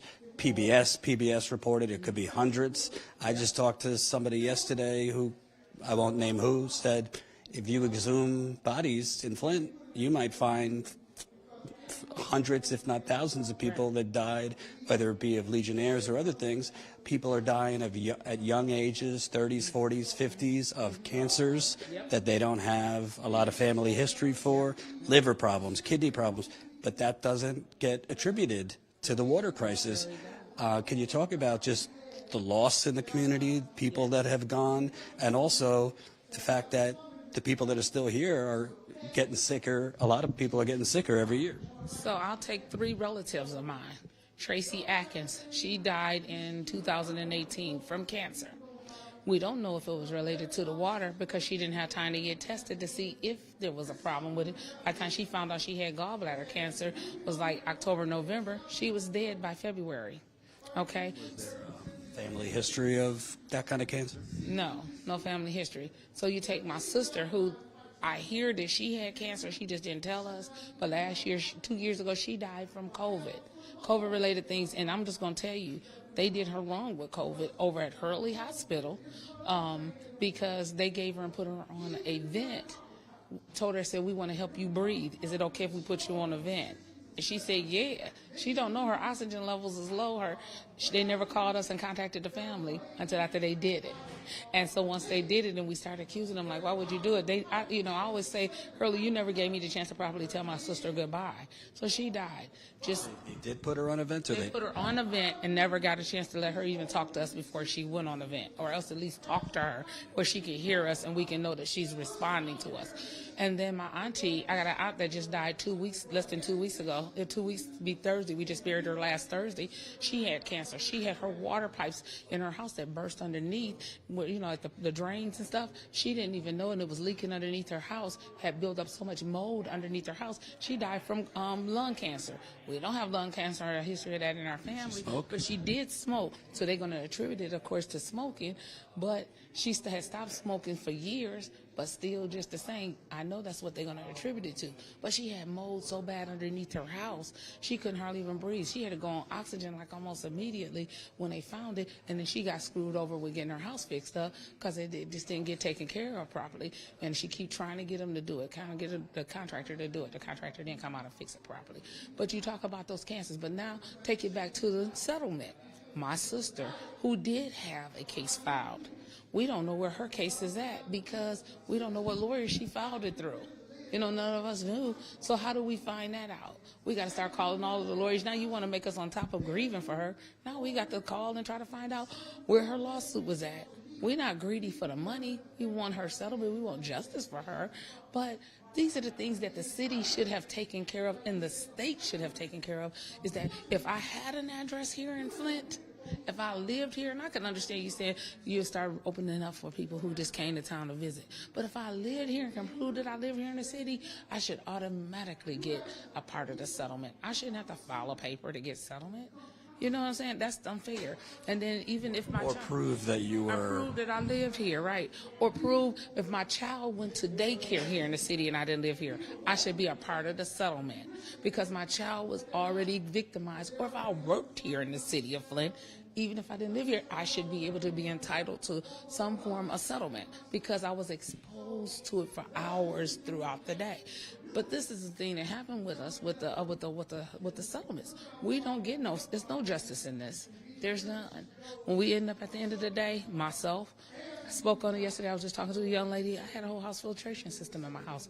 I had to pay at least $150 a year to rechange out those filters every year. Okay, then I got a smaller filtration system that costs several, like $50, $60. So it's more than $200 a year. Plus you got to pay for the. Plus I got to pay for the dirty water. Plus with a filtration system, many people don't know it. The filtration system, because they're taking out all of those filters and all those other things, your water bill going to be slightly higher because now you're not getting the quantity of water if you're just pouring out the bad water in your house. So people don't understand that. When I take out my filters, you can see it is brown. It is like that wood color brown of that cabinet over there from the coppers, the dirts, the soots, the pharmaceuticals, and all of the stuff that's in the water. Many of us across the country use regular tap water. We don't know that what it is, you know, if you got old pills, you take them, they say dump them, and they dump them into the landfills or they dump them into the water. It goes back into the ecosystem. When it goes through the water filtration plant to filter out, guess what? Those filtration systems don't take out the pharmaceuticals, so those pharmaceuticals are still coming back in your house. So you don't know what kind of drugs you own.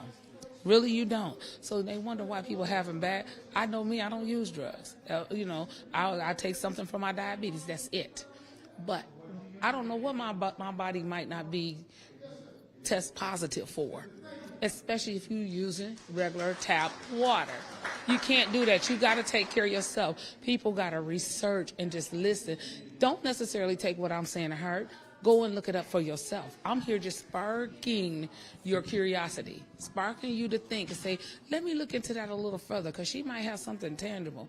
I could be wrong, but at least look it up to see where it is or what it is. It might lead you to something else that I didn't even know.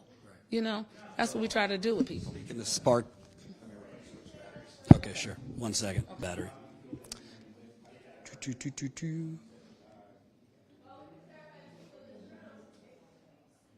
We're good? Speaking of curiosity, it's like the media here doesn't have any curiosity. I read an article. Yeah, go ahead. Yeah, sure.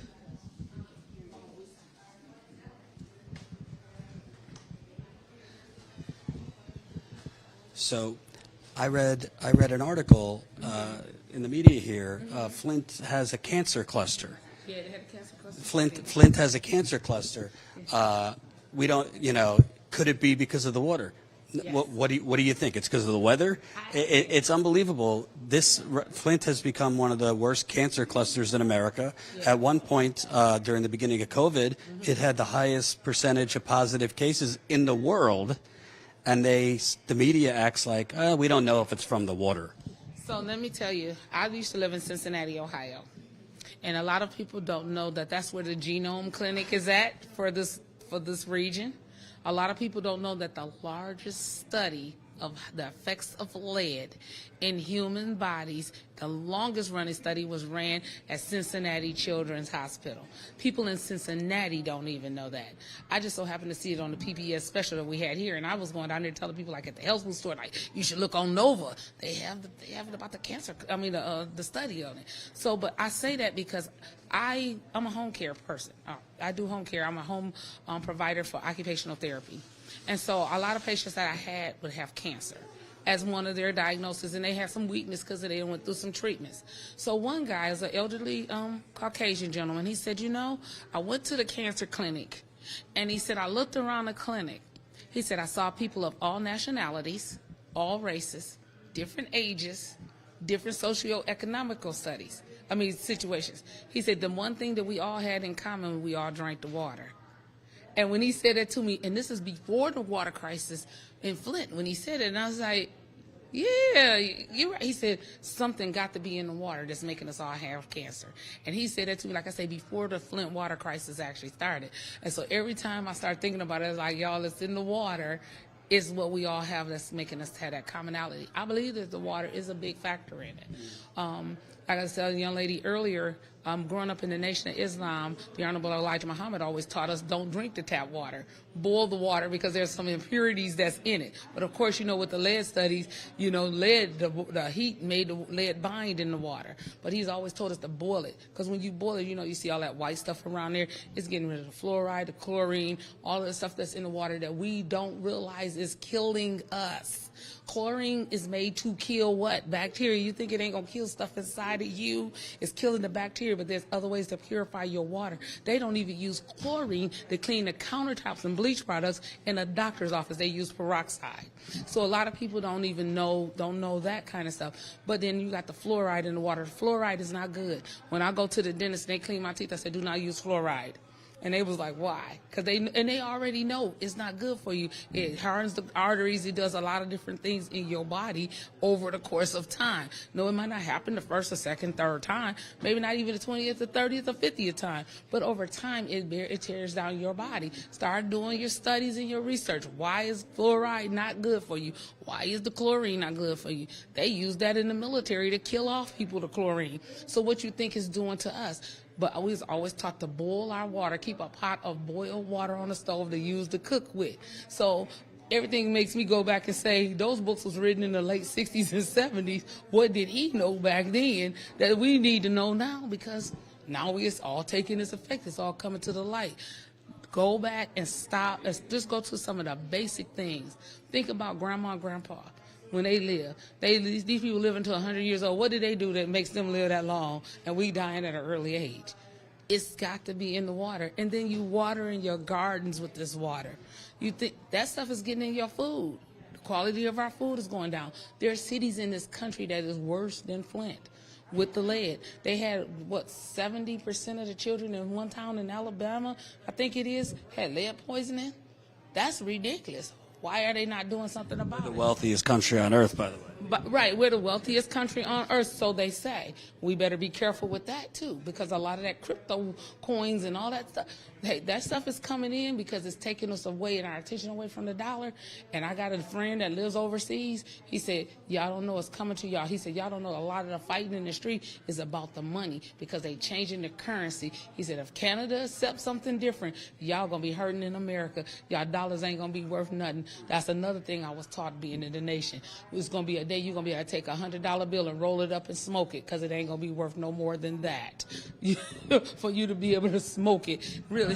I don't have any hundreds, but maybe I'll roll up a $5 bill. Give me a $100 bill today so I can show you what I could do with it right now. But yeah. Let me ask you, just from a simplistic point of view, this is 9 years later. The exact day is 3,287. I've been reporting on the Flint water cover-up for 7 years now. We've broken that the governor's top advisor was going around offering payoffs to sick residents. I've broke that the governor, his chief of staff, the head of the health department, they were on the phone with each other, 22 phone calls in 2 days in October 2014, and the prosecutors concluded they were on the phone trying to stop the Legionnaires outbreak from going public. I've broken that the governor's top officials, they deleted their phones. Yeah. They deleted their phones right before the launch of the criminal investigation. I've broken that the original prosecution team, they were about to charge some heavy-duty officials with racketeering, financial fraud. There's a lot of other stuff we've broken, but I mean, we broke. This is a massive cover-up, yet no one has faced a jury trial. No one's in prison, and I can't think of anyone more. I can't think of anyone more responsible than the current Attorney General. She came in, she fired all the prosecutors. She said they were incompetent. Then she hired a team that, as far as I know, had never even faced a jury trial. They dropped charges, then they recharged people with lesser crimes, and now the Michigan Supreme Court has thrown out their charges saying they violated the Constitution. Just as a resident, I mean, how does it feel that 9 years later, we'll be at 10 soon enough? Is anyone ever going to see prison? I mean, and if not, what does that do to the rest of the communities? Because if they can get away with it here, can't they get away with it anywhere? I'll just say this. No, I don't believe that they'll ever get charged. No, I don't believe that the pipes in the water situation here will ever get fixed. I'm just saying it. I don't, and then people around the country don't believe that ever happened. A lot of it is because of the cover-up, the stealing of the monies. You're talking about the 501c3s around here, the big nonprofit organizations. You know, they CEOs getting $200,000 off the top on salaries.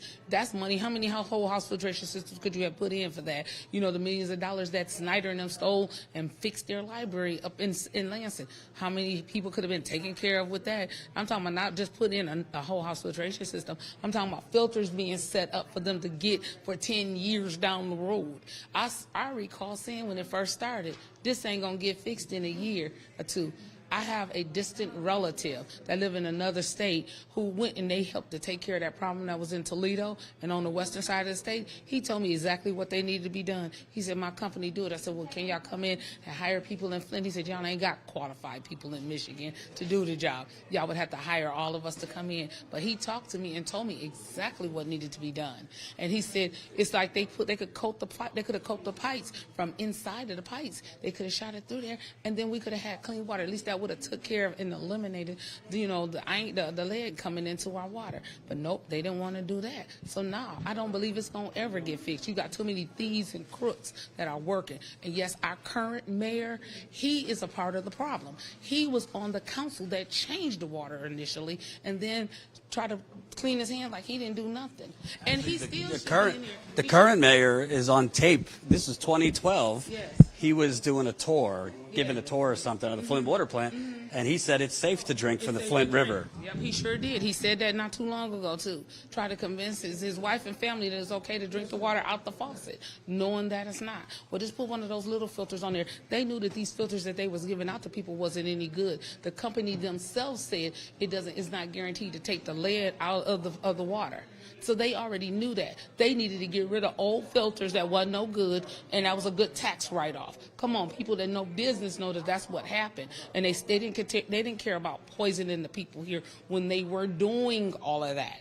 They did not care at all, which was so not fair for any of us. Y'all knew that, and we had people here was calling to see. So a lot of times people don't even know that I'm just going to say this is off the record. I mean, this is a little off. People don't know that those fire smoke detectors that you put in your house are not guaranteed to work. They say they have a 30% chance of working. Read that fine print in those papers that you get in your packages. This is what I'm talking about with researching. We done got so many things put on us here in Flint, or we'll give you a good deal on it. So we go out and buy a whole bunch of stuff that ain't no good because we don't even know. We don't even research it. At least have somebody research it before you decide to buy it from somebody and then give it to the residents and act like you their friend. You heard the key word, acting like you their friend, and you want to help them when you ain't even did the proper research you needed to do to make sure that the people was taken care of. These are the kind of things we have to wake up and just know if we don't look out for ourselves, ain't nobody else going to care about us and look out for us. Because the government has proven, like you said, all of the people that you just named, I don't even have to go back through them, they have all screwed us over. They did not come in and take care of us the way that they should have. And then they come out, and I'm going to say it, We got a couple of little $2 residents here in the city that come in and act like they want to be our friends and taking government money, and they giving them some money. That's hush money to make them shut up too, because now they ain't even speaking out against the government no more, where they came in strong and powerful in the beginning. So now they don't even say anything anymore because they done got bought on. Isn't that interesting how it works? You have to be careful because a lot of them, they circulate events like this to see what's going on. They like our eyes and the ears. So you see them, they walk around and act like they still your friend. They'll tell you a little bit of good to make you believe that they okay, but all the time they on the back doors taking money and getting bought out. They getting bought out to shut up and don't say nothing. Some people can never get paid off. Some people can never be bought. I know I'm one that you can't buy me off. There ain't a dollar amount you can pay me to shut me up. You can give me your money, but I'm gonna still talk. So you make the choice, the decision, what you want to do with me. I'm just telling you, saying this because I see it happening on a regular basis. They start out good. That's why you don't see people here. Because they started out good speaking. A lot of them ain't here because they done got bought out by grant monies, tax monies to go and have their programs. Here, we give you some money. Oh, you want to have a little basketball club? Here, why don't we help set you up? And we give you your basketball club. Oh, you want to come in and you want to do this? You want to have parties in the park? Here, why don't we give you some money so now you can have some parties in the park? And guess what? Now you shutting up because you want to still go in and get that money. They sold us out. Even our own that's supposed to be on the grassroots level with us, they sold us out for $1. They sold us all the way out, and that's why you don't see them here now.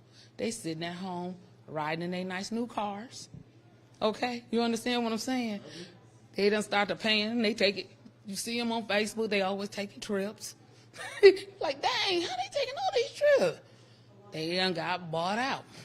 Last question. I think around the country, people hear the word like crisis, Flint water crisis, and the word crisis is kind of lost meaning. You know, people become numb to it. But could you just tell people, because I always tell people that the city's still in an active crisis. Like, we actually made the image for this broadcast, the water plant, with fire coming out of it, just to kind of give off that this is still a disaster, because if you can't trust that the water is not contaminated, you got people still talking about they're getting rashes when they shower. I talk to residents, they say their eyes burn when they shower. We know the effect it's had on children. You got people paying God knows how much money between filtration systems. The water is some of the highest fees in America for polluted water. I mean, we could go on. It seems like it's still maybe not as bad as it was in 2016, but still an active, urgent situation. Yes. I have a grandson who got affected by the water because my daughter was pregnant at the time. He should be getting full services. He's smart as a whip, but he has some impairments, some attention deficits a little bit. So, you know, some of it. So in the schools, they're not getting all of the proper services that they should. They can't hire enough people to get into schools, or it's politically reasons why they won't hire you in some of the schools in some of these positions. Like I say, I was working as a school occupational therapist, so I know what do not happen on that other side, that flip side. But they do not have enough people to actually work and give proper services. How can you service a child and they ain't talking to the parent? I don't know. I don't recall. There's very few parents I even talked to when I talked about my children and the things that I was doing with them. They get one IEP a year. You can't tell a parent once a year what's going on. The parents will call. Sometimes they get information, sometimes they don't. So a lot of those different things is still very active here. You're right. It's still it's an ongoing active case, because even if they came in right now and replaced that water plant out there, even if they came in and replaced every lead service line, pipes, redid every house in here, the effect is already there because the children and the people have already been affected by it, and that ain't going away. That's a good way to end it. Keep talking. What's your name again? My name is Audrey Muhammad. Yes. Thank you so much. I appreciate it. I'm going to pull you down. Status Coup. I'm going to put it up. Come on over. Yeah. I got you right here. Oh, look at him. He's watching us. Yeah. And what you're saying, I'm going before. Well, I ain't going before, but I got a group that I'm working with. What's your name? Name is Raymond Hall. It's a group that I'm working with. We're going before the United Nations or whatever. And everything that you're saying, we're helping with our, our complaint and everything that's going on. What is it? Well, that's amazing. ACLU and all that. So I just wanted to get your permission. Yeah, Be poisoned. Just ask. Yeah, I just got Just ask. I just got out of the hospital with a coma, man, due to this water, man. I was in the hospital for 6 months because the pipes broke in my house and flooded the basement, the hot water in the house. And my daughter's gun was just crying like they stuff, you know. So I thought I was running the house to get some more stuff. Next thing I know, man, I was weaving in and out and stuff like that. I just got out of Hurley, man. You know what I'm saying? So Your pipes broke in your home, and flooded the whole house. And what happened to you? You suddenly. Yeah, I went back in the house because my kids. I got 2 daughters. We had to go to the shelter of Flint, and after I was in the shelter of Flint for like I guess a couple of months, whatever. I started getting dizzy. I couldn't walk. You know, that's why I'm pushing this thing right now because of what happened with the water. So it's not the story I'm trying to tell you. I'm asking you, can I use your information? Yeah, you're damn right. All right, so there you know, but that's what happened to me, and that's why. And then I'm at Carristown right now in the shelter. I just got my voucher for Section 8. So I was strolling to go catch the bus so I can go to Section 8 houses, and you were right down the street doing this right here, you know what I'm saying? So, you know, like, it's miraculous to me, you know, whatever, that you know, God works in mysterious way. And then, boom, here I was watching you on what I was trying to get in contact with you, and there you are, you know what I'm saying? So I don't know what to say. Thank you so much. How you feeling now that you're out of the hospital? Better? Well, right now, I'm just praying to God to be able to walk again. You know what I'm saying? Right now, you know, I'm wibble wobbling, so I have to keep the wheels, you know, in front of me or something like that right now. But right now, I'm at Carristown.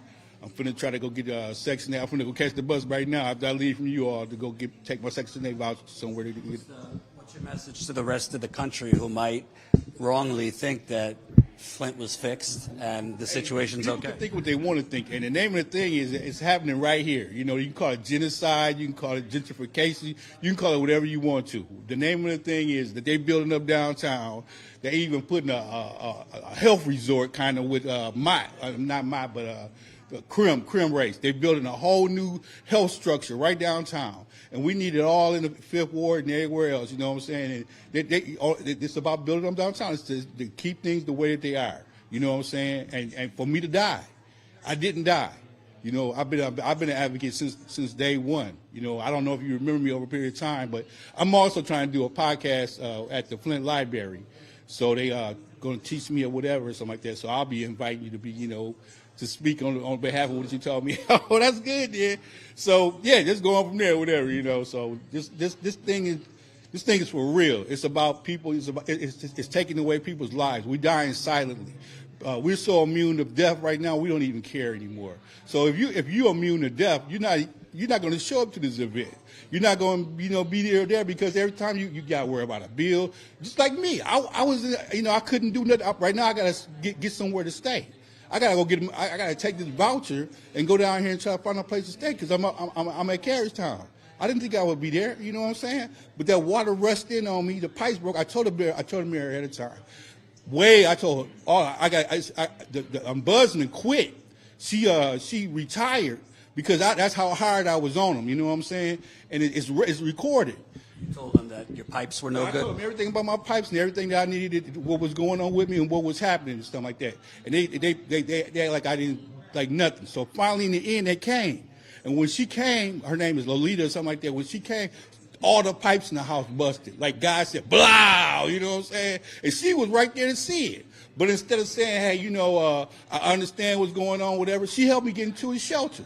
But at the same time, she said, I was sitting in the house with the pipes busted with my daughters for the past, 6 months or more.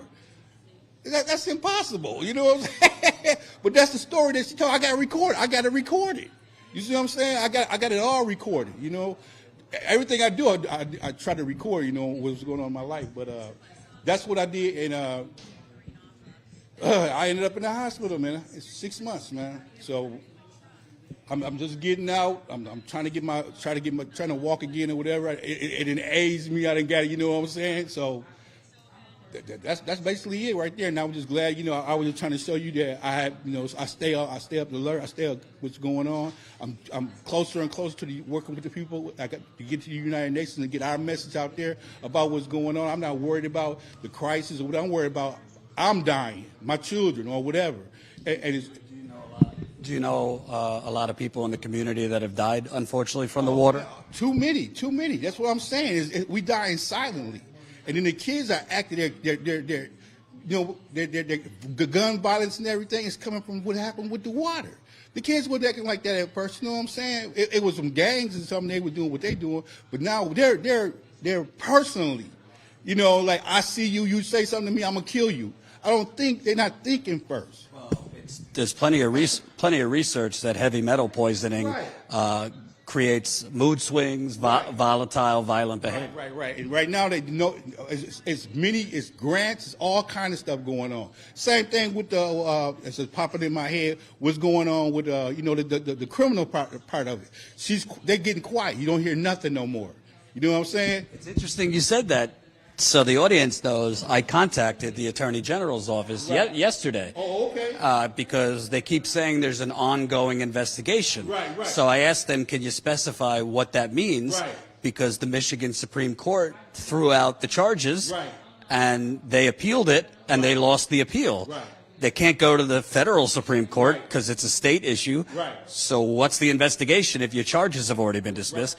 Maybe they got back to me while I've been live, but they haven't got back to me yet. Right. I don't know how is there an investigation if basically the state Supreme Court said you did it the wrong way and now you have to throw out all these charges. Right. It is the same thing that happened before the water, before I ended up being hospitalized. I was staying in contact with the person that's supposed to represent Flint. I forgot her name. She's Muslim or whatever. But they never came in to assist us. They never came in and told us about you can go to court. Busloads of us can go to court, or we could do this. We could stay alert about what's going on with the criminal case. That's why it's quiet now, because nobody knows. They don't tell us information. I was at the verge of having in a building downtown a group of people that can be concerned about what's going on with the criminal case, so we can say, hey, look, like they did at town hall before, we can do it again. We can do it at city hall. We can do it again. They need to keep us alert. It's a federal law. It's a law, United States law. They have to keep the citizens aware of what's going on. You see what I'm saying? At all times about what's going on with this case. Even we can address the people, like the governor or whoever they was doing. It's part of the law. Nobody knows anything. You know what I'm saying? So that's why we're dying slowly. We're not being informed about what we can do or something like that. So I'm out here on my own kind of. I got a little group of people that I'm working with that we getting closer and closer to the things that I'm talking about. Even the civil rights through the EPA is an organization that I'm working with. And I'm just saying that the civil rights through the EPA is willing to work with me through the United Nations. You see what I'm saying? So it goes from a civil rights to a United Nations problem. You know what I'm saying? So that's what I'm working. It will be wobbling on, but I'm here. I'm alive. You know what I'm saying? So. And my last question, I thank you that you watch us. Where the hell is the rest of the media? The national media isn't here. They haven't been here for years. They cover it once in a blue moon. The local media, from what I can tell, just says whatever the hell the state tells them to say. I've come here almost 20 times. I don't know anyone else still even covering or bothering to cover it. But you're the greatest. Like I'm holding you in my hand. You're the greatest media in the world. You're the greatest, as long as you're the author of something, knowing of what's going on and keeping it going and something like that. When I step into the picture and I tell you, I'm working with the United Nations, and you find yourself sitting with me, you know what I'm saying, or working with me, and you find yourself in the United Nations talking like we talking and talking with the people of the world, you're going to be like, hey, we're going to surpass their media.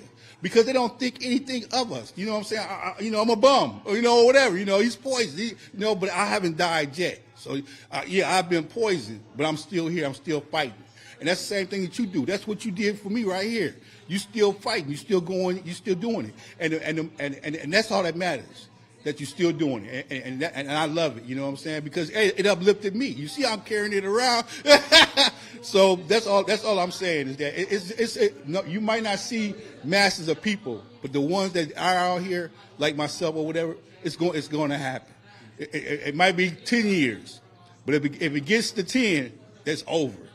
The government is shut down. You know what I'm saying? Because there's no way in the world. Like you said, water is a human right, and I have a human right to clean water, not water that's killing me and unbalances me. And I can't walk. I can't live. You know what I'm saying? Were you pretty healthy before the water switch? Very much healthy. I met you 2 times. I met you in the parking lot with Arthur Woodson, and I was telling you about what was going on or something. But I kept working on what I was doing. I kept doing it, no matter. But then what got me was not nobody getting mad at me or nobody hating on what I was doing. It was the water. The water got to me, and I wasn't even drinking it. It got me just being in the midst of what happened with the pipes and the water. My house right now is still messed up. On 229 Crosby Street, it's still messed up. The pipes haven't been fixed, nothing, and it was due to what the city did. The city had supposed to have put a thing on the water. I think of it right now, but they supposed to have put on the water on the pipes. The pipes broke. They broke the pipe, and then I told them about what happened. What they did, it was something that the mayor wanted done. On every house, it was, I can't remember the name of it, but that's what happened. And then he never took responsibility for it. They still haven't done it. The house is still condemned. That's why I'm at the shelter right now. You know what I'm saying? I couldn't imagine that I would be in the shelter, doing the things that I'm doing. I can't imagine that, But look, from there, I just walked down the street. And here you are. You know what I'm saying? So everything got a purpose. Everything is, does what it does. And that's what I'm just, that's all I can say, What's your name again? My name is Raymond Hall. Last name? Hall, H-A-L-L, yep. Appreciate it. Be well. Be well. Glad you're at the hospital, yeah. So let's go back in there, but listen to what he just said. Literally, he's got his iPad down the street watching us. He didn't know that we were here until he didn't know he realized we were here down the street and came over just to, I guess, ask for permission to use our stuff. But that is the power of Status Coup. There are people in Flint and elsewhere watching us because no one else is covering their struggle. So I'm proud of that. Let's go back in. Please, I don't know how many people are watching, but keep smashing that like button, share this live stream. Support us as a member if you can. StatusCoup.com/join. Become a member for as low as $5 to $10 a month so you could support this reporting. We're going to Kalamazoo, Michigan later in the week to cover a paper mill, a multi-billion-dollar paper mill that is poisoning Kalamazoo with toxic gas. And then Lewis is going back to East Palestine for his third trip. That is still an ongoing disaster. And guess what? We're digging on something pretty big when it comes to East Palestine. Let's see what's going on in here. All right, I think this just ended. Yeah, I think this just ended, so we'll try to get a couple more interviews. We were trying to interview, people, trying to show you some of that, but also interview residents. Let me see if I can get a couple more people. Mind talk?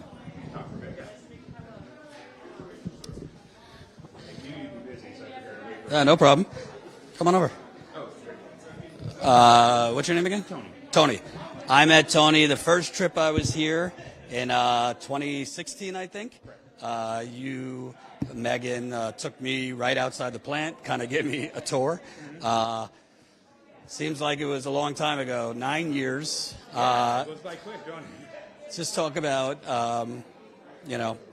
how you, people in your life have been affected, how your health is, and the fact that not a lot has changed, unfortunately. No, not a lot has really changed, Jordan. We've been thinking about it like last year we had more of a message of hope because we had things that we could anticipate good changes on. But this year we haven't really had a lot of those good changes or good rollouts. As far as people in my community and life that have been affected, recently my father-in-law came down with dementia. And I can only wonder if that has some sort of exposure issues from the lead crisis. He's 63. That's not that old, but really shouldn't be developing it that young, a lot of people are saying. But was there previous history in his family? Not that I'm aware of, no. So it came on suddenly and quick.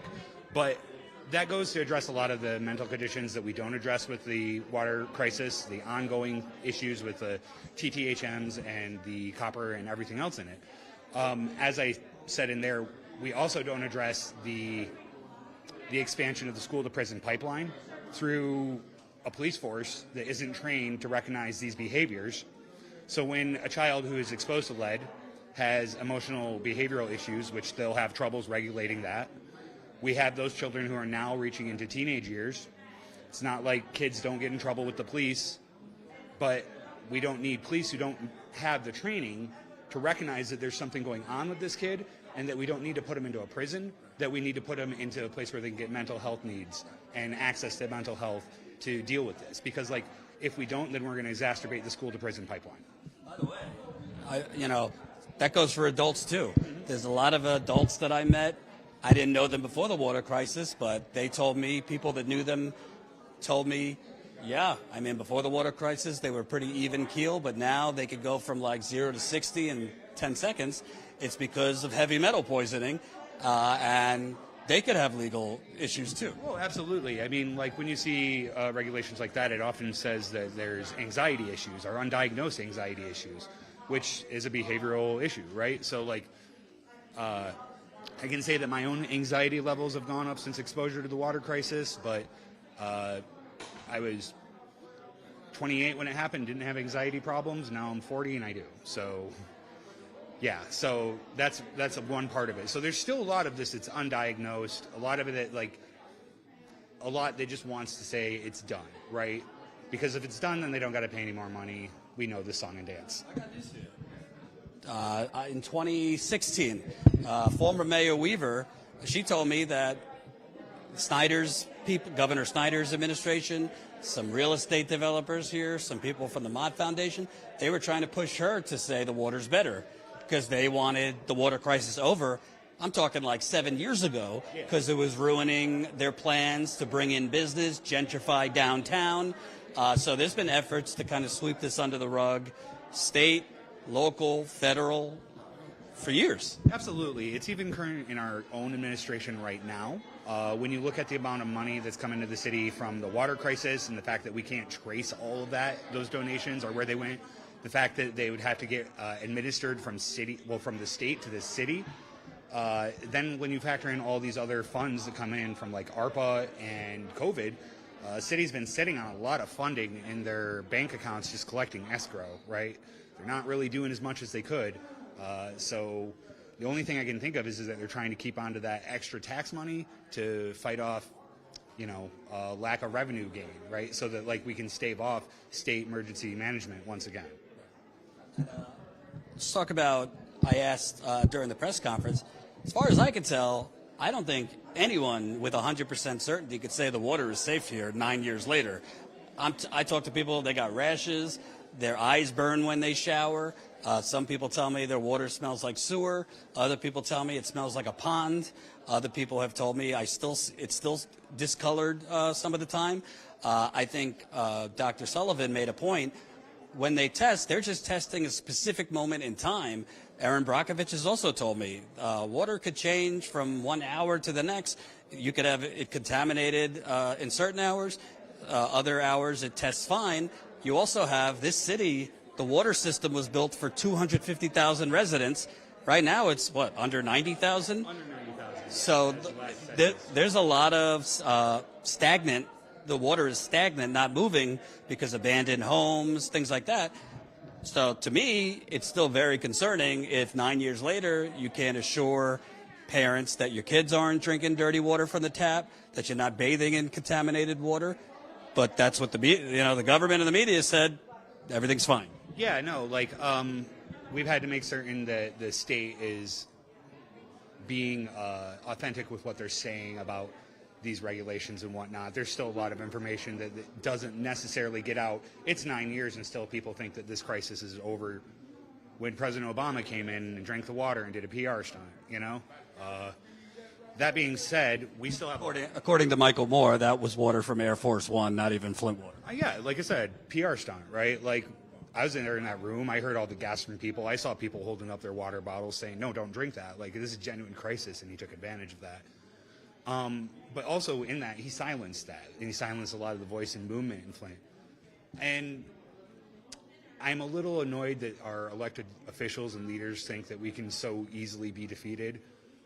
Hope is the antithesis to apathy, and apathy is what they want right now.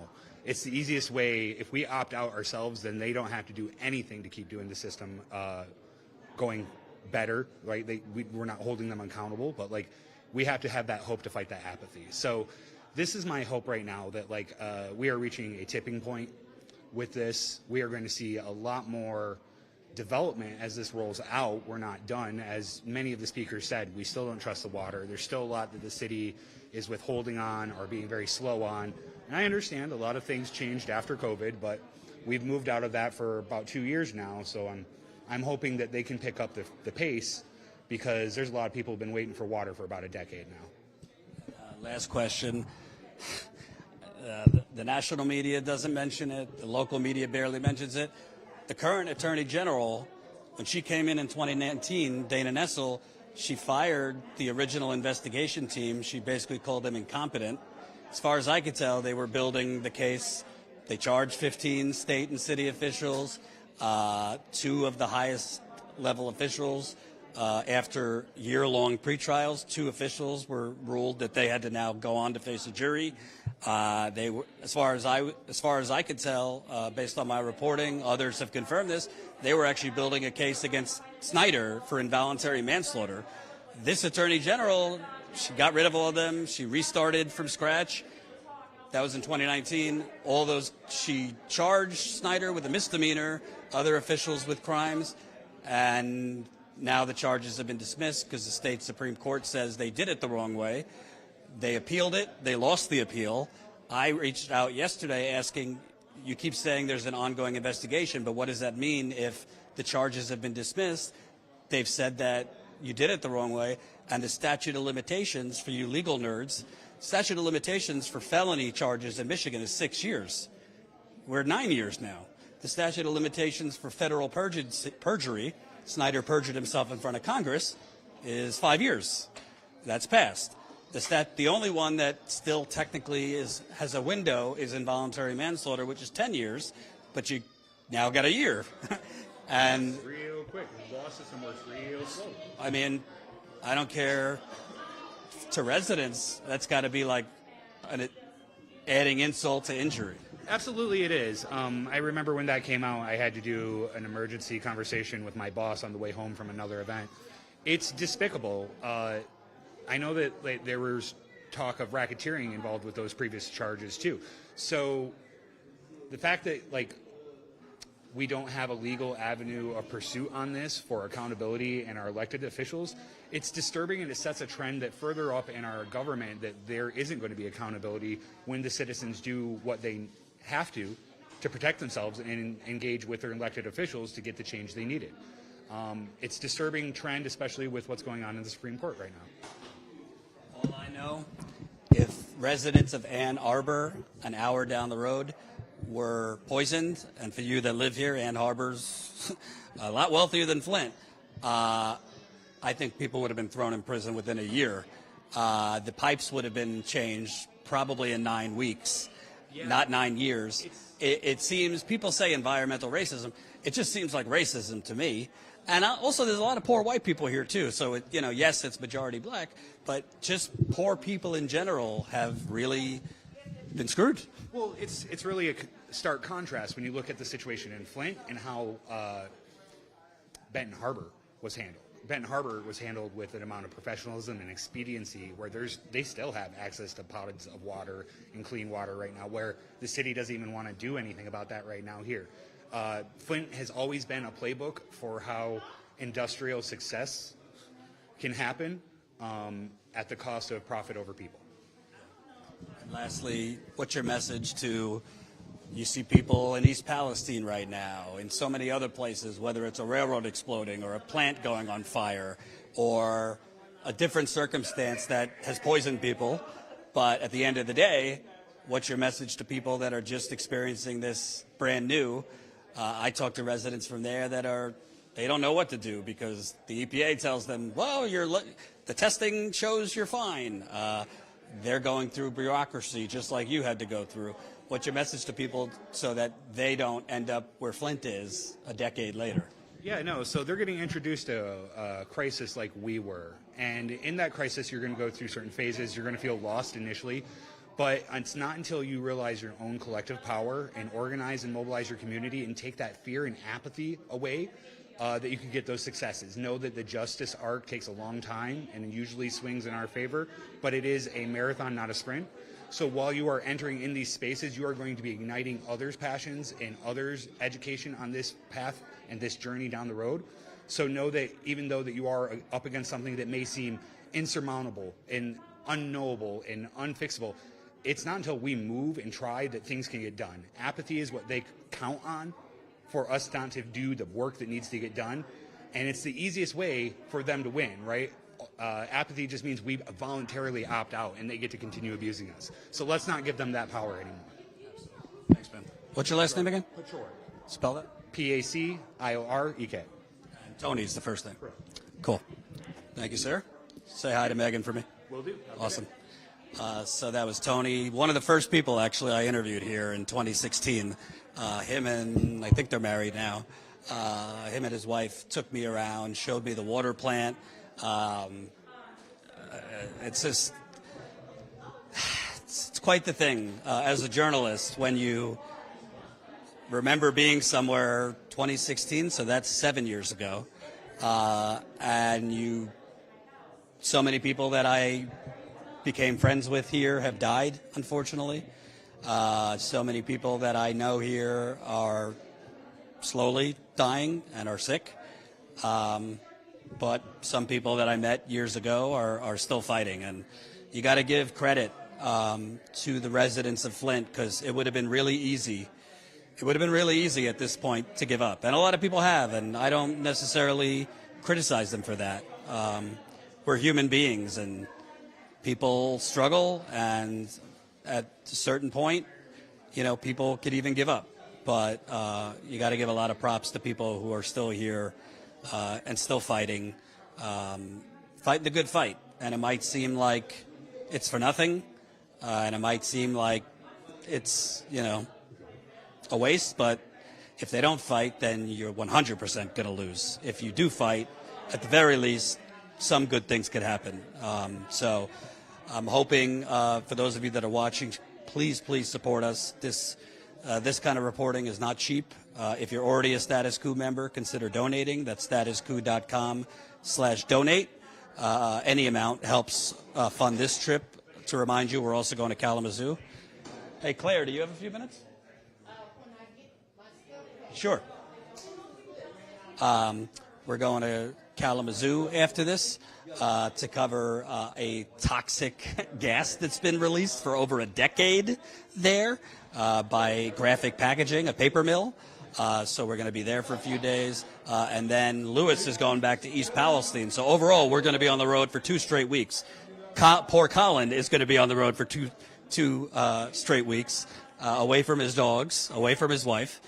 Naira, you got a couple minutes? Come on.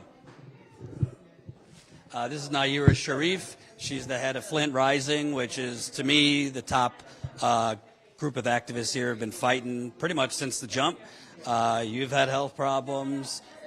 You've had to go through the Snyder administration, battles with them, Whitmer administration, different mayors here. Just talk to people. Did you ever think you'd be fighting 9 years later for a lot of the same things? No, definitely not. I mean, even going back to 2011 when we went under state receivership, what I think that, this is going to take up so much of my life. I wouldn't have thought that at all. I had a whole nother life with other activities that I like to do. And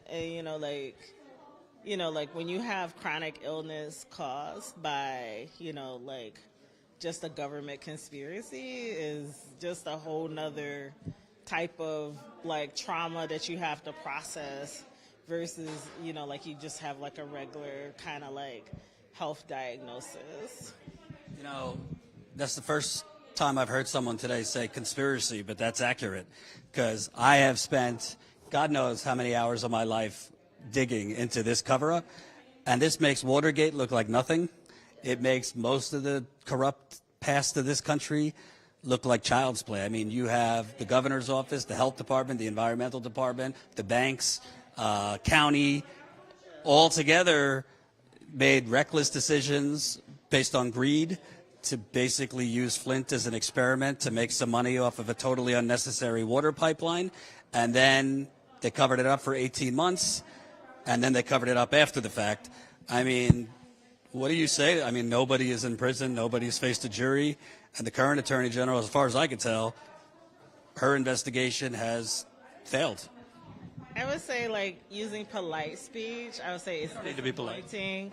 I would say using, like, how I would normally talk, like it's hella fucked up, you know, that, you know, this could happen in a community within the United States. And I'm like, you know, like, what type of society that we live in? Like, what is the U.S. all about? The U.S. is about, like, poisoning a whole community and then, like, not doing shit about it. Like, that is who we are, you know, just with a lot of the other things.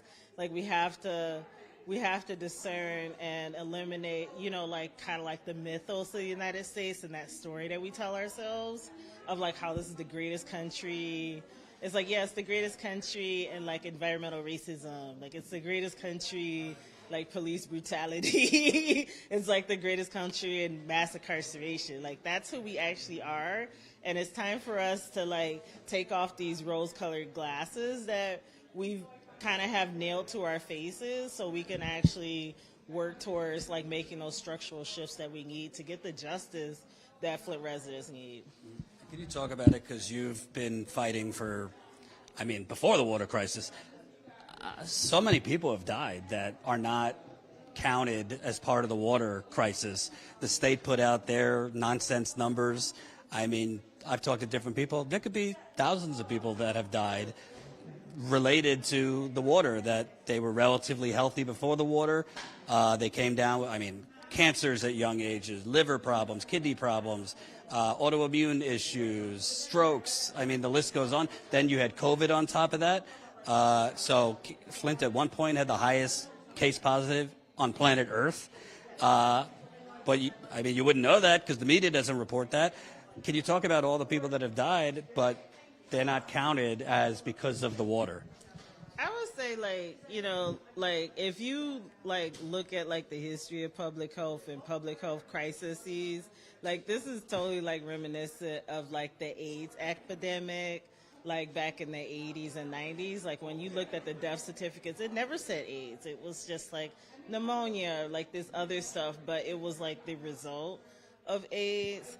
And, you know, like, I think it's, like, one thing of, like, you know, like, just this over-fixation of what the cause of death is on the death certificates versus, like, looking at it from, like, a kind of a community health standpoint and just say, like, this was something that was, like, imposed on this community, and this is the result. Because, like, if you don't like, accurately, like, ask those questions, and the question should be, like, well, why is there, like, an increase in cancer? Like, why is it all these people who, you know, like, die from pneumonia? Because you have, like, these kind of, like, ratios that kind of, like, normally happen. Like, on top of, like, you know, like, with race, like, there's like, additional type of things where you have this propensity for different things, mostly because of racism and environmental racism. But, like, if you're not asking those questions, then you're not going to get the answers that is needed to, you know, address the issue. Yeah, I read a media headline. I think it was like a local Michigan outlet, and it said, Flint has a cancer cluster. Could it be related to the water? No, it's the fucking weather. I mean, it's just, like, unbelievable that what's obvious. It's like in East Palestine, the chemical mushroom cloud detonated. And the EPA is like, no, the testing's, you know, you're dizzy, you got nosebleeds. It's unrelated.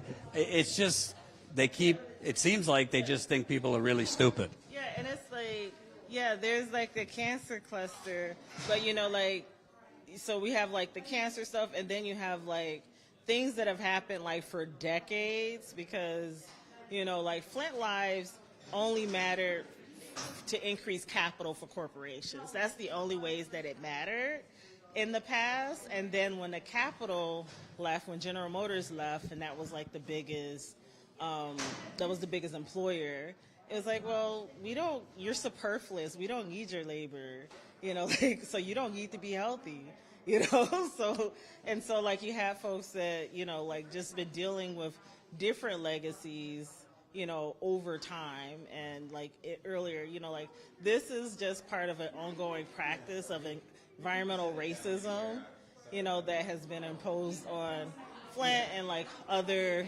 like majority black communities across the country.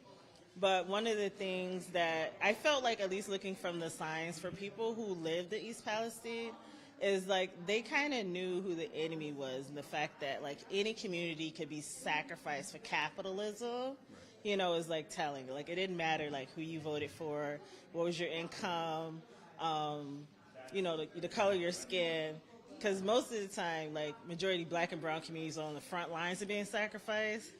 But like all communities can get it, like unless you're like super wealthy and super white, Let me ask you, because sometimes you hear from, let's just say fans of the Democratic Party on Twitter, oh, that's been Obama gave Flint, Congress gave Flint $180 million, and all of his money went to Flint. And Politico said Flint's water is fine. When are people going to start trusting it?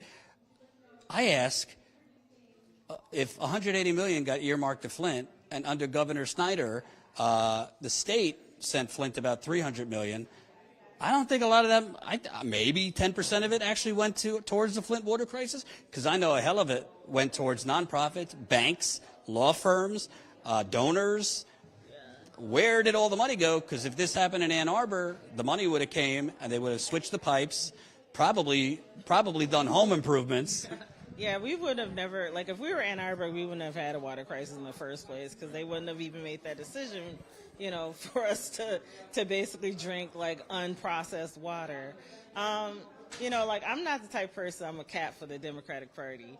And like really like both political parties, like kowtow to capitalism. And most of this money, like basically went through all of these different things, including like building a theater renovate a theater downtown that like nobody was marching in the streets for a Capitol Theater to be renovated, or like some of these other type of programs that were created. And I would say like this kind of goes back to the fact that you have this patriarchal decision making, and you're not letting communities like have the agency for like self-determination of like what's needed, because like we've defined like justice in very specific ways and reparations in different ways, but what we received was like people saying like, this is what I think you need and you should be happy because I thought you needed that, instead of like asking like, what do you need, and then using that response to create ways to make that happen.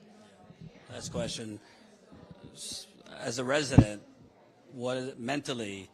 It's got to be tough. I mean, I get frustrated just trying to get the media to care about this, but I don't live here. How does it feel? Just like, it seems like you've been abandoned nationally, but the media doesn't cover this anymore. Maybe occasionally, like on an anniversary, they will. Politicians, Gretchen Whitmer said when she came in, she was going to reopen the water pods. Those were the free water stations around Flint. She didn't do that. She knew, based on things she said, that Snyder's people manipulated the water testing. She didn't do anything about that. It just, as residents, it must be tough to deal with your own voices, because the media is not covering it and the politicians have kind of swept it under the rug. Yeah, well, I mean, I think that speaks to the tenacity and persistence of Flint residents, because we were saving ourselves long before like national media came in, and then also, like through the 9 years since the switch and since 2016, when like the city of Flint like had declarations of emergency declared by the city, the state, and the federal government. Flint has been used as kind of like a political tool or a short code for like whatever rando like policy that politicians wanted to implement. And like most recent was like the IIJA, with all of these infrastructure dollars that are basically going to states as loans. And, you know, like, and we were really fighting that, no, this needs to be money going as grants, because every state has its own level of structural racism. And in Michigan, we have our own brand of structural racism, which is we have like a municipal finance board that requires like all cities to be fully bonded for the amount. So like for folks who don't know, like municipal bond market, it is structurally racist because it's very subjective of what municipalities' bond ratings are, which is basically like a city's version of a credit score. And so demographics is one of those things that, you know, like that creates like the bond score. And it's just wild, you know. It's just wild, and it's just like all of the ways, once again, it just feels like what we're asking for and what we're receiving are two totally different things. It's two totally different lanes. Is Flint still in crisis? I would say Flint is like traumatized, and like you learn how to deal with ongoing trauma, like you learn how to deal with chronic illness. But it doesn't mean that the illness has gone away or the trauma has been resolved, you know. So it's like you have no choice, you know. You have no choice but to make do. But we shouldn't be making do. We should be getting the reparations we deserve. And tell people if they want to get involved, support Flint, how they could learn more about Flint Rising. Well, you can go to our website, flintrising.com, and we're on like all of the social media platforms. I don't think we're on TikTok, but we're on Facebook and Instagram and Twitter. Thank you very much. I appreciate it. So that's Naira Sharif, the head of Flint Rising. And we're going to end soon. You want to say something? Oh. You kicking me out of the church? Yeah, that's because I want to go home. What does it say 9 years later? Obviously, smaller crowds, etc. What should people know that have been watching about the current status of Flint? Well, the bad pipes are still in the ground, still in the houses, people's water. As you heard earlier, people are still getting rashes, people are still dealing with bacteria, people are still dealing with the unstable infrastructure that continues to rupture. So things are not fixed in Flint. We're still fighting. We still need everybody's support and everything to get the truth out, but also to continue to pressure these elected officials, our state and especially our city government and our missing mayor and the city administration that's holding up the pipe replacement, the service line replacement, and not giving people the information they need to be safe in their own homes. So yeah, we're still fighting, we're still going for pretty much a last minute, because we're all tired, for a last minute weekday thing. This wasn't bad. There were people that saw us on the local news and came in real quick, but we're going to have additional meetings and continue to inform people, because we have to, because we can't rely on the people who are responsible to get the information to the people they're supposed to be protecting. And any message to Attorney General Nessel, who I reached out to find out what's the status of the quote-unquote active investigation? Any message on where that investigation stands? Again, I want to know what Attorney General Nessel and that whole office, what their definition of justice is, because letting the people who poisoned us go free after you violated their constitutional rights is not justice for Flint. And does this mean that if I decide to poison 100,000 people, I can get away with it too? Is this the precedent we're setting?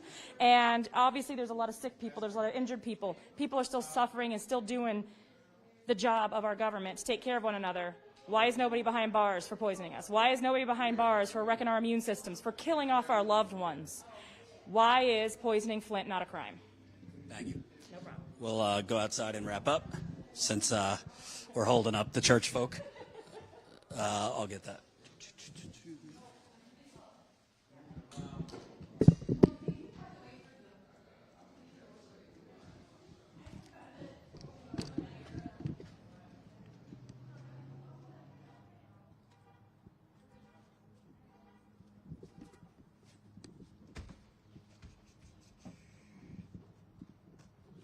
It's not easy to move all your stuff inside and outside for 4 hours now. I think we've been live for like three or so hours, right?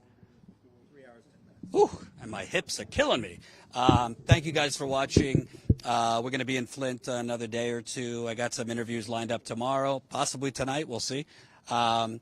Really important reporting, because I'll tell you, just being honest with you as a journalist, it's not easy to keep something in the news that the government has swept under the rug, that the media has swept under the rug. It's not easy to get interest in it. I know that our audience is 100% interested in what's going on in Flint. I know that there's a huge amount of Americans out there that aren't currently watching Status Coup that falsely and wrongly think that this is over, that this has been fixed. I know that a lot of those people, if they knew even 10% of the stuff we've reported, they would be outraged. Most people care about communities like Flint or any community. They just don't know because they've been misled by the media, who abandoned the story and just regurgitated the bullshit that the EPA was selling, that, oh, Flint's lead levels are meeting safe levels again. They never reported on the bacterial problems or the other stuff that was in the water. We haven't even gotten to the fact that almost a decade later, they don't have Medicare for all in Flint, which is a crime. They should have Medicare for all. I mean, the whole country should, but Flint specifically. So it's not easy to keep this in the news. And even when I'm not in Flint reporting, I'm always working and digging on the cover-up and trying to break new news. You could ask my wife. I'm always working on something with Flint. I've been writing a book on Flint and the cover-up and trying to get that to a publisher. I got an offer from a small publisher. I'm still trying to get a big publisher. So if you are a publisher watching or know somebody in the book industry, holler at me. You could reach us at info@statuscoup.com. Because I've been a journalist for about almost 15 years. I don't know of a bigger cover-up. Because there are cover-ups that don't kill people.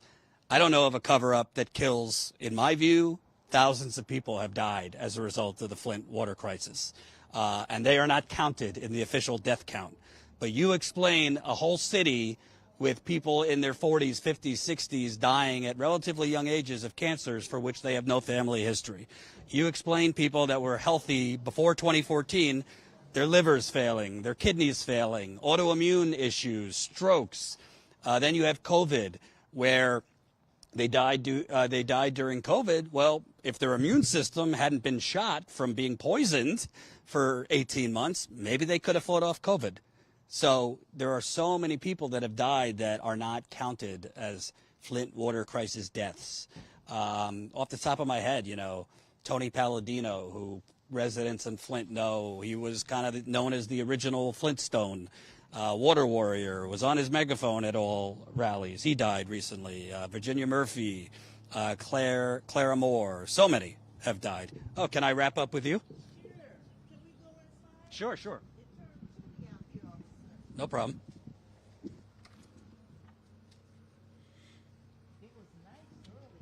Yeah.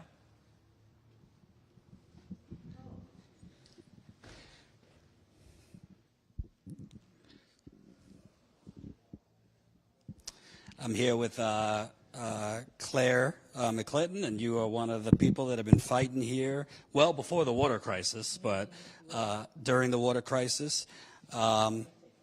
Sure.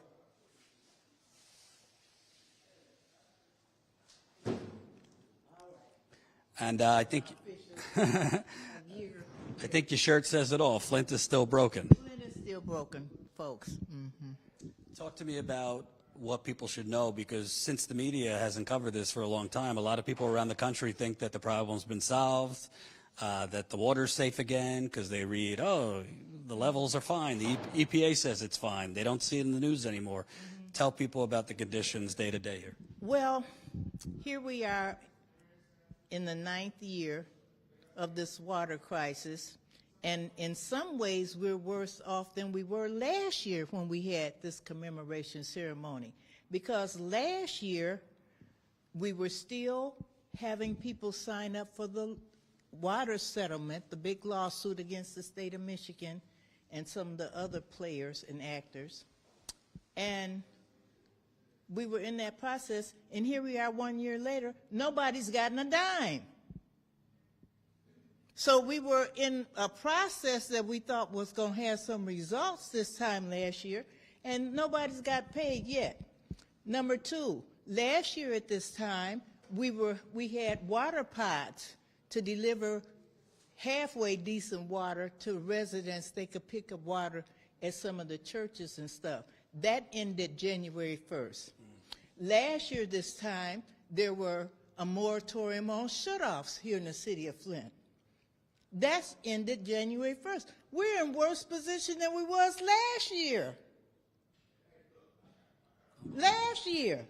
And as far as the cost of water, we want your viewers to understand, we in Michigan is surrounded by 1/5 of the world's fresh water, not just the United States fresh water. We happen to be a part of 1/5 through our Great Lakes, 1/5 of the world's fresh water supply. And we in Flint pay among the highest water rates in the nation. We believe that we should be the stewards of our water so that it's clean, affordable, and everything else. But no, instead, we are being hijacked by the bond market in New York. So, in other words, while people's water is being shut off here in the city of Flint, we got the CEO of J.P. Morgan making big money. And what you're talking about, so people know, is the original reason Flint used the Flint River was because there was a brand new water pipeline being built that Flint was broke. It didn't have money to join a new water pipeline, but through a scheme, a financial scheme, Flint was able to borrow $85 million to join this, frankly, unnecessary water system. And now we're still paying them back, still paying off those bonds, and that's why your water rates are so high. As a matter of fact, 60 cents out of every dollar that we spend on our water bill goes to the bond market. 60 cents out of every dollar. So now that we see ourselves, the modicum of success that we have had, we're losing that. And so what are we going to do? We're going to up the ante. So we're beginning to plan a national campaign to find attorneys who's willing to challenge this bond deal, because that's been lurking in the background. Even Schuette was headed towards that type of investigation, and our current Attorney General shut that down. We're going to go around her. We're going to do a nationwide search and get some attorneys who are going to come in here and confront that bond situation. Because when we talk about water affordability, if you're talking about 60 cents on the dollar being hijacked by Wall Street, if you could get out of that, it would be a water affordability plan. Right. And let me ask you about that. I reported last year in The Guardian, the original prosecution team, they were building a major racketeering case against state officials for the financial fraud that led to that bond deal. My sources, they handed that off to the current Attorney General's team. The current Attorney General's team, they didn't do anything about it. They didn't prosecute anyone for the bond fraud, and we know that the charges were recently dismissed. Why would they not go after the money? Well, here's what we say. It's only two reasons that these charges have not been pursued, and it's only two reasons why the current charges that they did do were dropped. And it's only two explanations, either incompetence or treachery. It's got to be one of those two, and maybe a little bit of both. But we can't worry about that now. We can't allow ourselves to be bombed back into the Stone Age with all these decisions that's being made. As I say, we're worse off in this 9th year than we were in the 8th year. So we're going to get try to get some legal assistance from somewhere. There's got to be some bond attorneys and corporate fraud attorneys out there somewhere willing to come in here and confront this. The other thing we're doing, we're going to support the woman out of Pontiac, Brenda Carter, who has introduced a bill to get rid of the emergency manager law. We call it the dictatorship law. And now that Michigan has Democrats in the House, Senate, governor's office, and so on and so forth, we're upping the ante on that. We're going to give all the support we can to get that undone. Because your viewers may or may not know, that law is what triggered the switch to the Flint River. If we didn't have emergency manager, we're not saying they could have never did it, but the emergency manager law was the trigger and the weapon that they used to do this dastardly deed. And a lot of people don't know, in October 2014, 6 months after they switched the water, there was an official in Governor Snyder's office, Valerie Brader. She was his legal advisor, environmental advisor. She sent an email to the chief of staff, other top officials, urgent, she called it. We need to switch Flint off of the Flint River because there's E. coli and high TTHMs and the water was toxic. She was put on a conference call with emergency manager Darnell Early, and he said it would be too much money to switch back to Detroit. And so Darnell Early, and we were last week, because we were coming up on this 9-year commemoration day, we went back and looked some of the congressional hearings, and when Elijah Cummings, may he rest in peace, who's passed away now, when he confronted Darnell Early about when he found out that General Motors engines were rusting, why didn't he do something? And he said, I was listening to the scientists and the experts. And of course, everybody rolled their eyes and said, how incompetent can you be? how do you keep going? That's just a basic question. So many people here have lost hope, and I understand why, but there's other communities that have newer problems, East Palestine, elsewhere. What's your message to people on how you keep fighting? Because the media has swept it under the rug and the government has swept it under the rug. How do you keep going? Because we have a legacy to uphold here in the city of Flint. That's why we keep going, because we are the home of the Great Sit-Down Strike. We are the home of the first African-American mayor in a city its size. We are the first city to pass, through the vote, a public referendum on fair housing. We got this social justice thing in our DNA. So don't let this fake silence fool you.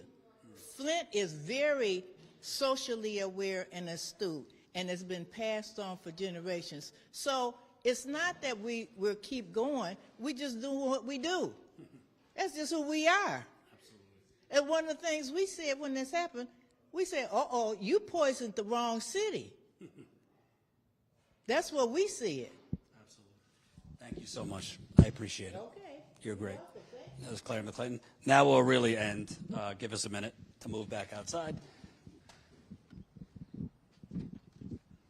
Poor Colin, moving in and out. As I was saying, we will be here tomorrow in Flint with more interviews. I am digging on something, too, so hopefully we'll have something on that. Then we're going to Kalamazoo, Michigan, which is about 2 hours away. There is a toxic gas problem in Kalamazoo, Michigan. We've done videos and interviews on that. Graphic Packaging, which is a multi-billion-dollar packaging company. They have a paper mill in Kalamazoo, and they have been releasing toxic gas into the poor black part of Kalamazoo, I believe for over a decade. And now that toxic gas is moving to the white part of town. So we're going to be speaking with residents in Kalamazoo. Then we're going back to East Palestine. Lewis will be back there next week. Please, please support this reporting. Obviously, this kind of reporting does not go viral. YouTube does not really prop us up, particularly on stories like Flint. So we rely on you to support us. So if you are not a Status Coup member, please, I'm asking you. This is trip number 19 for me. I've been here 19 times since 2016, and I'll keep coming back as long as it takes. I don't know if there will ever be true justice, but some media outlet, and I'm proud that it's us, we can't normalize the abnormal. We cannot allow Americans, citizens, to be poisoned and then left to slowly die and it be covered up. We can't allow that. We have to keep it in the news. We have to keep it in the attention of the rest of our country. We have to keep digging to uncover the truth. Even if the rest of society is distracted with other news, this should still be on the front pages of the newspapers. In a sane society that had a real journalistic media system, it would be. So we're going to stay on it. Please sign up as a member, $5 to $10 a month, statuscoup.com/join. Your membership helps us fund this on-the-ground reporting. We've grown recently, but we got to keep growing if we're going to be able to afford to keep going on the road, not just with me, but with other reporters like Lewis, who's been doing a great job. Please, please, if you're already a member, consider donating to help fund this week's reporting and next week with Lewis in East Palestine. That's statuscoup.com/donate. We love the bigger amounts, but we love all amounts. Every time I'm in Flint or elsewhere, I'm always saying to Colin, fuck, man, we're screwed. We're going to lose a shit ton of money on this trip because we're not gaining members or we're not getting donations. And then all of a sudden, like, somebody will donate $500 or $1,000 and it'll be like an early Christmas. So, if you can donate a bigger amount, awesome. If you can't, we totally understand. We're also right now about to purchase another live view. That's the unit on Colin's back right now that allows us to go live on the road. Those are expensive. This new one's probably going to cost us $15,000, but we need it because Lewis and Colin are in Texas, and the unit we have is with me in the New York area, so I can't be mailing them this unit. We need another one. So all donations are appreciated. Any amount, statuscoup.com/donate. Like I said, we'll be here tomorrow. We might do something tonight. I'm not sure yet, so make sure you're on our email list so you get emails when we are going live. That's statuscoup.com. Enter your email. Make sure you sign up for our Substack too, which is free. Statuscoup.substack.com. Is that it? Substack? No, statuscoup.substack.com. Because we send out an email through Substack before we go live. Thank you for watching.